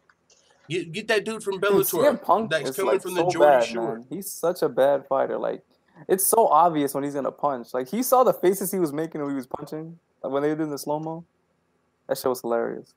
Unemployed Mario Yamasaki said, "Did you see Melvin Gillard KO the guy in the bar? Is he still wanted?" I'm not sure if he's still wanted. I did see that video though on TMZ. That shit was pretty crazy. And he was supposed to be just got signed to bare knuckle. He should have waited for the. You know what I'm saying? I think Melvin Gillard's he's fought at bantamweight, right? I think Felony Charles Bennett's been calling him out for a while. That would have been a hell of a bare knuckle fight, but I don't know if that's going to be happening now. Because, yeah, I saw that video. Let me see. I don't think I can play it, though, because TMZ's footage. And definitely not trying to get copyright strike. Clayton Funky says, CM Punk suck. True. That's all I'm saying. We can make it even. Gabby, I missed weight by 26.4 pounds, and I don't care. Garcia apology. You want to talk about a shit human being? That's a lot of, and I think she was fighting like a 55-year-old when she did that. Oh my god, she fought an old lady. Now that's something I don't understand. Dude, I don't understand. I'm telling you right fucking now, I would rather see Cyborg versus I would rather see Cyborg versus CM Punk or Cyborg versus Logan Paul than Gabby Garcia versus a 55-year-old lady. That's way more even to me. And dude, the funnier part of the fight is like she was taking her time too. She was careful. Like she was like, oh, let me give her that respect. Like, who the fuck signs up for 55-year-old lady versus Gabby Garcia? She has fans. Like that's another type of that's a weird part of the world that she's fighting. I don't know. Cyborg versus Mike Jackson says, "What is the Matrix?" Now he's a little more skilled, but still, that's a fight. That's closer. He's probably closer in size. Mike Jackson.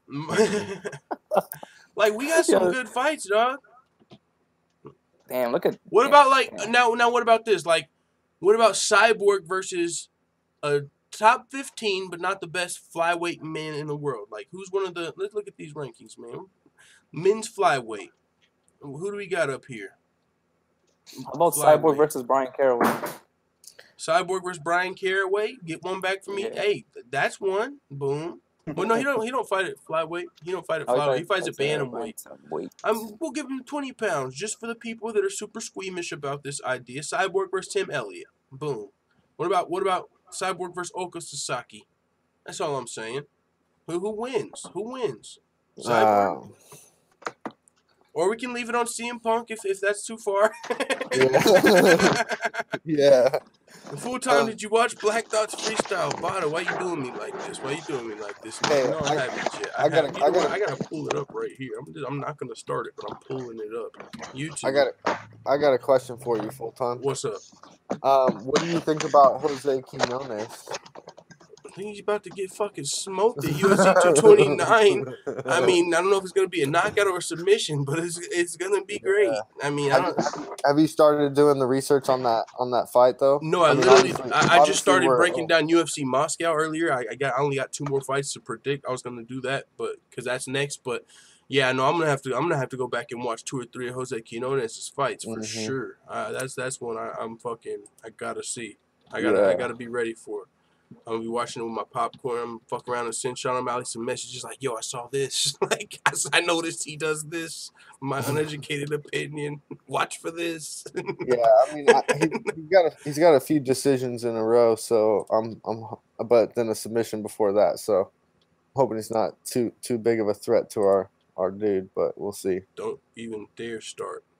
There we go. We gotta pause. All right, we gotta pause. No, I wasn't talking about you. I was talking about this freestyle. I don't want it to start and get copyright. No, I was saying about this. But no, I heard you saying something about his decision. I had to make sure this freestyle didn't start. Let's pull that up. Actually, matter of fact, try and give him some bad juju. Like, you know what I'm saying? Did you see Dana White? They asked him about Yair. They asked Dana White about Yair Rodriguez. He said, "We're gonna handle that." he said, "We're gonna handle that, or we don't." We're gonna handle that. We're gonna handle that problem. Oh shit! Because the guy was talking about like fighters pulling out of fights. And he's like, "Oh yeah, so what about Yair?" And Dana turned around and said, "Yeah, we're gonna handle that." And then the interview just ends. Ooh. Yeah, what do you think they do to him? Do you think they cut him, or do you think what do they do? I still want to see him fight Zabit. I do too. And Zabit said there's no more running after this. But you know what's going to happen, right? They're going to book it, and his fucking sodium. He's going to stop sweating before the fight. He's going to eat too much salami. He's going to eat too much fucking sodium before the fight. During the weight cut, he's going to stop sweating, and then fucking. Sorry guys, my kidneys. Like the doctor said, if I would have waited, like there would have been cardiac issues. I'm like, what can I do? Of course your sodium's going to be high if you're eating all them fucking snacks. If you're fucking eating sodium chips. I wish I could find the episode. I think it was episode 3. I wish I was like... You're eating sodium chips, sweetie. What are you talking about? Oh Harvey Weinstein in here. Message getting deleted. What did he say? I'm a bad juju. No, I was talking about, like, bad luck. Hype Tane Trill derail. Whoa. Getting timed out for that? Maybe somebody... Maybe who timed him out? Given your name must be I hit timeout. Okay, I mean, was it because you said? I'm not sure. Yeah, the first thing you said was something about Darren Till, so I didn't know if he came in here. I know Harvey Weinstein's been in before. I just recognize the name. Yeah, Harvey Weinstein comes around. I know Harvey. He's somewhat of a troll. Okay, I know he seemed cool. I know he's helping Felony over there. He's running Felony's channel. You know what I'm saying? He's like helping him out a lot over there. But yeah, I think he's cool with the channel. He usually ain't over here on no Stewie level. But yeah, I feel like that was going in a certain direction, so I pulled the trigger. All right, well, just a little trigger happy. All right, well, just a little more cautious. Wait till he actually goes there, because you know what I'm saying. Just because I mean he's been cool with me in the past. He's actually helped me out in the past. Actually, on Twitter, he reached out to me and gave me a couple tips. So I know he's trolled a little in the past, but yeah, I didn't see anything there that he did that was crazy. So, but yeah, I got Jose El Teco Quinones, his shirt dog up right now. He's 7-2, man. He's gonna be taking on Sean O'Malley. He's got a win over Teruto Ishihara most recently. I want to pull it up on the UFC because they have like the takedowns and the significant strike stats for those fights, and I want to see because I mean Sean O'Malley, he's really he attacks with submissions. Even if he gets taken down, he'll try and get back up, and I know he really wants a finish, but I mean he's dangerous. Even if we looked at his record and he was taking everybody down, which I don't know if that's the case. I think this is going to be probably a stand-up fight. But shit, Sean O'Malley's also liable to throw a damn flying triangle or something crazy in there. Let me see. Sean O'Malley's like a pure MMA fighter. Like he started from training MMA. He didn't have a background. Yeah, I don't think he had a background yet. Like just like striking. He didn't come over like from karate or nothing crazy. I think he just started off MMA. Yeah. Jose Quinones on the UFC. They say he's 8-2 here, boxing and ground and pound. So I mean he's still well-rounded. The fact that he was able to beat Teruto Ishihara in this fashion is still impressive. Teruto's not a world beater, but he still trains out of Team Alpha Male and has got some experience in the UFC. So that's actually an impressive win. He took him down twice, more significant strikes. He looked great against Diego Rivas. Yeah, Diego Rivas is pretty decent too. He looked great against Joey Gomez here. First round submission over Lee. He's dangerous. He only lost to Alejandro Perez. MMA math don't work, but Alejandro Perez lost to Sukumtov, which, of course, MMA math don't work like that. He's been getting better and better since then. So, yeah, man, don't do that to me, man. Don't do that to me. Don't fucking make me see this dude's good and potentially think about the possibility. Don't Damn, do it like that was a man. super close fight too. We looking at the stats, he might have been able to win it. Yeah. Yo, Man, that was a close fight. What's up? Yo, hey, it's been good coming on the show, man. I literally fell asleep about 3 times in the last half an hour, so I think all right, man. Well, to go. It's good having you on. Glad you could make it, man. We'll probably be on another 25, 30 minutes. See, I don't know what else. Oh, wait, Forward. Before you get out, you want to talk about your favorite 5 divisions or maybe another time? You know, we'll do that another time because I want to do it when I'm a little bit more level-headed we'll do that But, I another appreciate time. you looking on the show. I appreciate all you guys in the comments, all you guys in the hangout. I appreciate all of you guys. Love the chat. Hey, it wasn't my boy's night last night, but he'll come back. This will make him a better fighter. Yeah, for sure, 100%, man. British MMA is on the rise. We're coming up. There's gonna be a few more champions coming up. You know, we got Leon Edwards up there. We got a lot of guys coming up. So Darren Stewart looked good last night. He'll definitely be back. There's no doubt about that. I should have put more on my parlay, man. I should have put more on my parlay. Yeah, but no. Also, and another thing is this loss is gonna age very well. I think you know what I'm saying. It's one loss to the fucking arguable GOAT, one of the greatest. So he might as well be the GOAT in my eyes at this point, man. Fuck it. Yeah, that'll make it a little easier. All right, man. Later. Thanks for hopping on. Woodley lost to Covington next. Oh no, I can't deal with that. Man. And then before I go, Infamous, I know you want that smoke on FIFA, man. Jump on PS4. FIFA? Come on, man. I know you want that. Come on. Hey, I know you got a PS4 out there, man. Don't be scared. Yeah, I'll jump on. Wait, what you said? FIFA? Yeah. I'll get it. I'll get the game. Quincy Pano said, parlay. Man, he had like a 5-fight parlay that they all hit until the main event. He needed 2. Yeah, like, that's the only one he needed left for his parlay, and it was 2. I didn't switch my pick. I was right the whole time.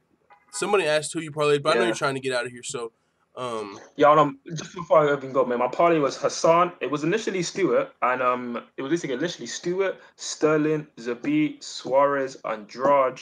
Shevchenko until then once Montano pulled out, I changed Stewart with Hassan. So Hassan wasn't in my initial one. Then I changed Stewart with Hassan. Then Stewart ended up winning, so I could have even had that one on top. It was still going to be 170 buyout. Everybody won up until flipping Woodley did the business in that main event. So yeah, man, it was a tough call, but hey, you win some, you lose some. It's the name of the game. Exactly, that's what it is. Hey, peace out, guys. Hey, peace I'll out, catch man. you. Thanks for hopping on. We'll do another panel this week, man. Catch you next time. I'm gonna start doing the shows early in the morning, so that way, it'll be a set time every week, so it won't be confusing. So yeah, man, thanks for hopping on. Have a good night. But yeah, Harvey Winston said you and Felony might not be, but no beef here. Yeah, I'm cool with Felony. I don't mean Stewie. You know what I'm saying? The trolls on the chat. He might not be cool with me, but yeah, Harvey, we're cool, man.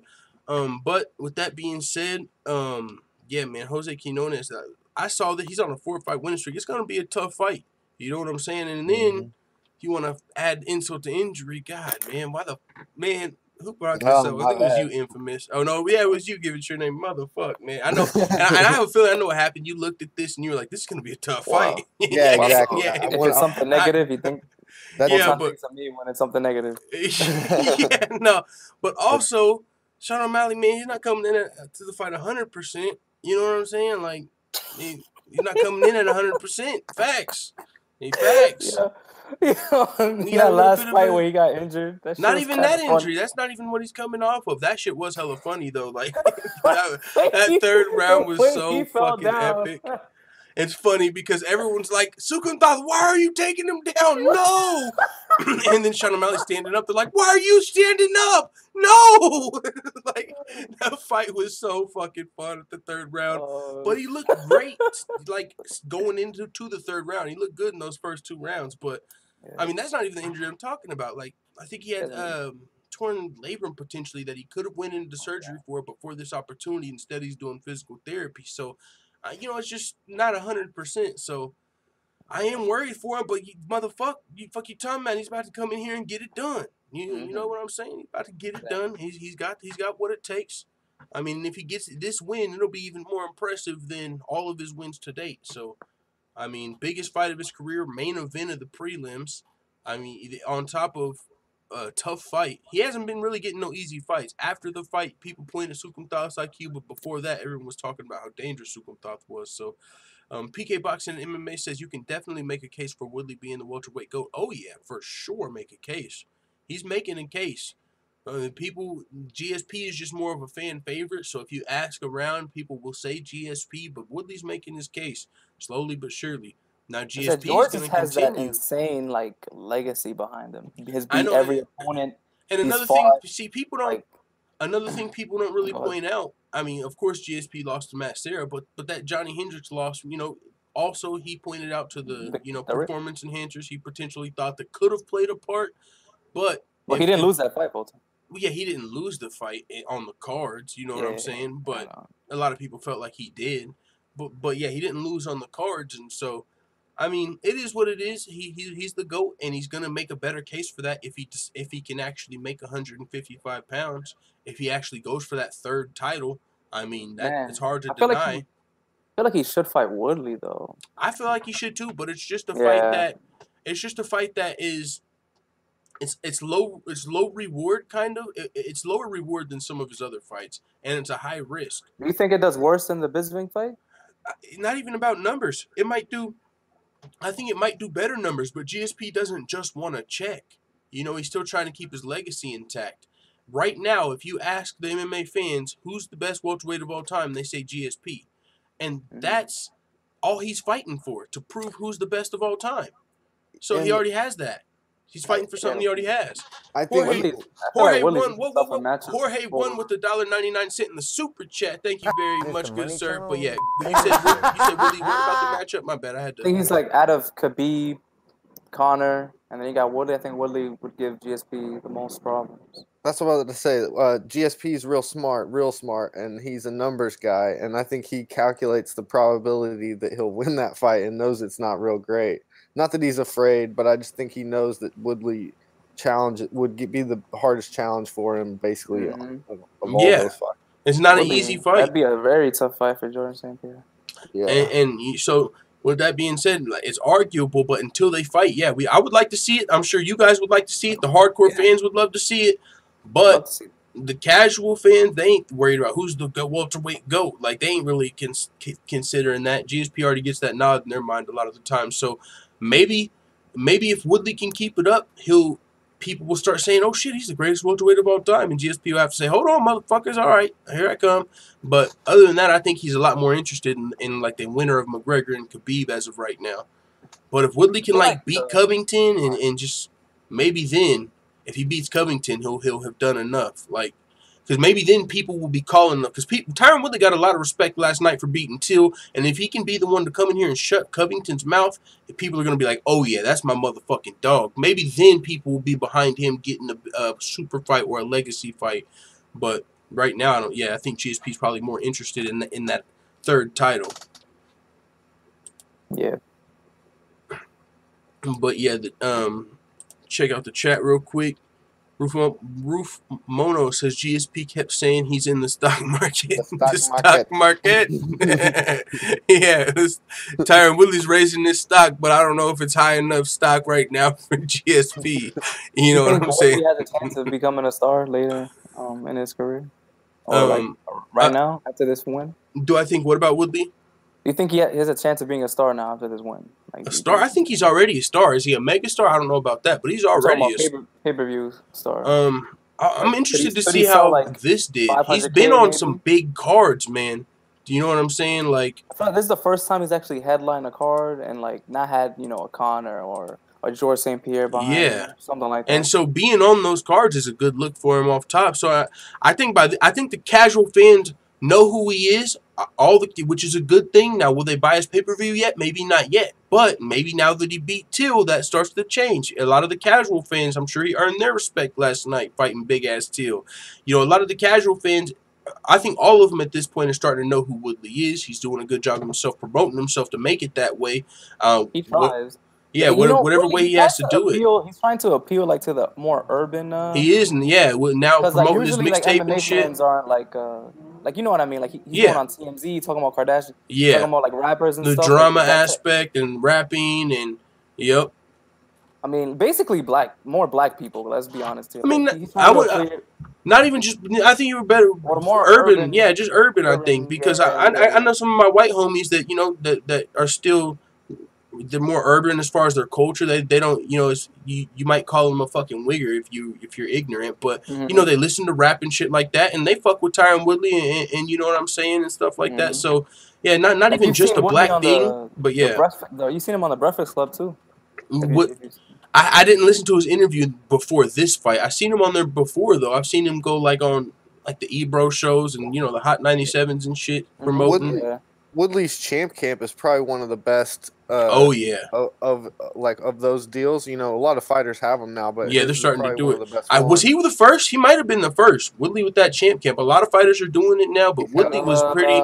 He was one of the first. Like, all right, I'm promoting myself. Let's go. And now a lot of fighters are starting to follow in, and you see a lot of fighters doing vlogs and camps. Mac Life. Who knows when did Mac Life start? Actually, I'm pretty sure Woodley started. I think it was a DIAZ 2 rematch. Yeah, I was gonna say Woodley started the Champ Camp before Mac Life. I remember that. I remember that. I was like, oh, look at him with his own little Champ Camp. But of course, you know, it's Mac Life is its own damn media conglomerate now. He's got a damn website, media crew with their media passes. His Champ Camp is more focused on his camp. But and Tyron Woodley started Champ Camp, I believe he said, before the Robbie Lawler fight, like when he was still a challenger. So he started it a while back.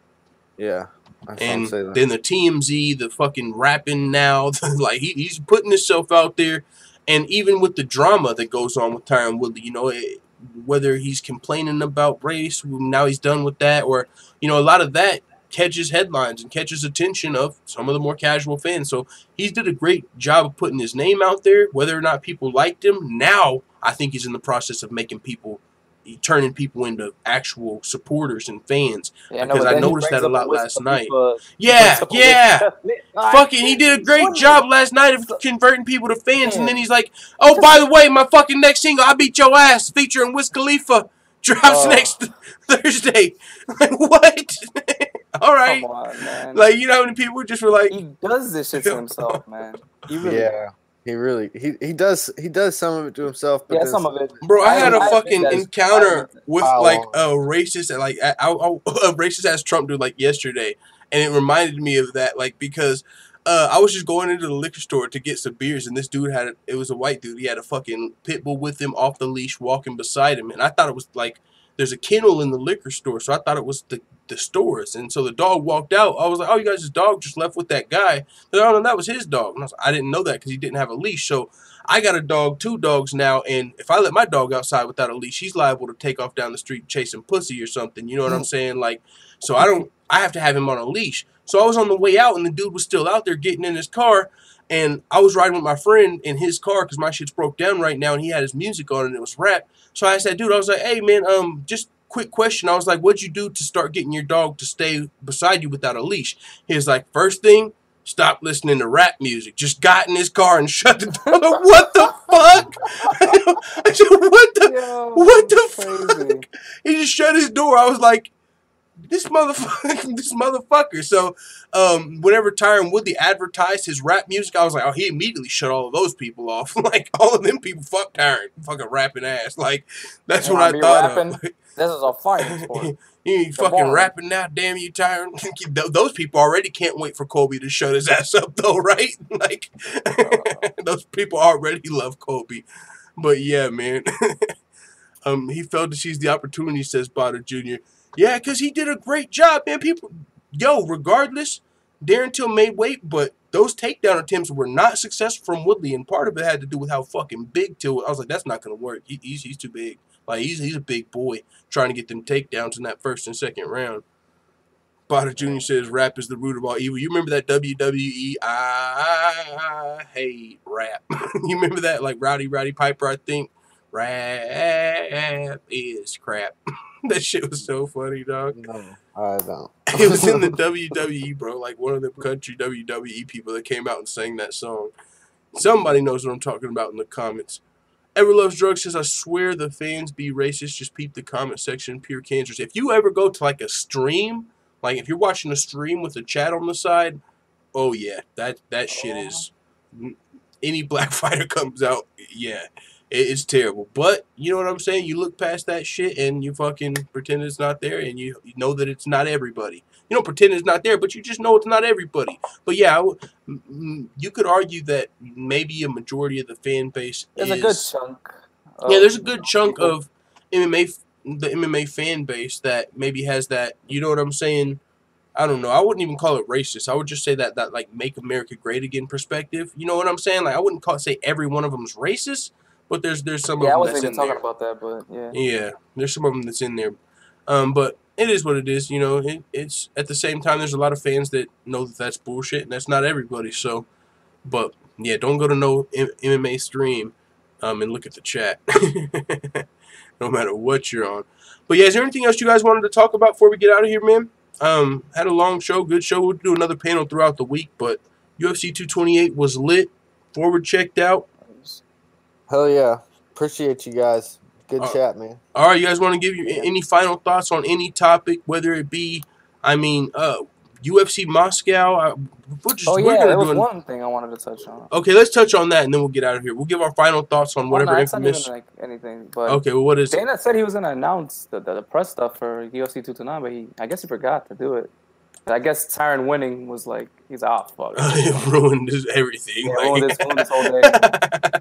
That's probably what it was. I still want to see his face. Everyone's talking about. Yeah, he had a weird face. Like, I don't know. It was weird. All right. Well, yeah, man. So thank you guys for coming on the panel. Thanks everyone for coming through to the live show. If you're watching on the replay, appreciate it. We'll do another one of these. We do a live show every weekday. We're going to start doing it in the mornings because that works best with my work schedules now. So we'll do another live panel this week before UFC Moscow. We'll see if Dana White, after he starts feeling better after last night, if he drops some of these big UFC 229 announcements.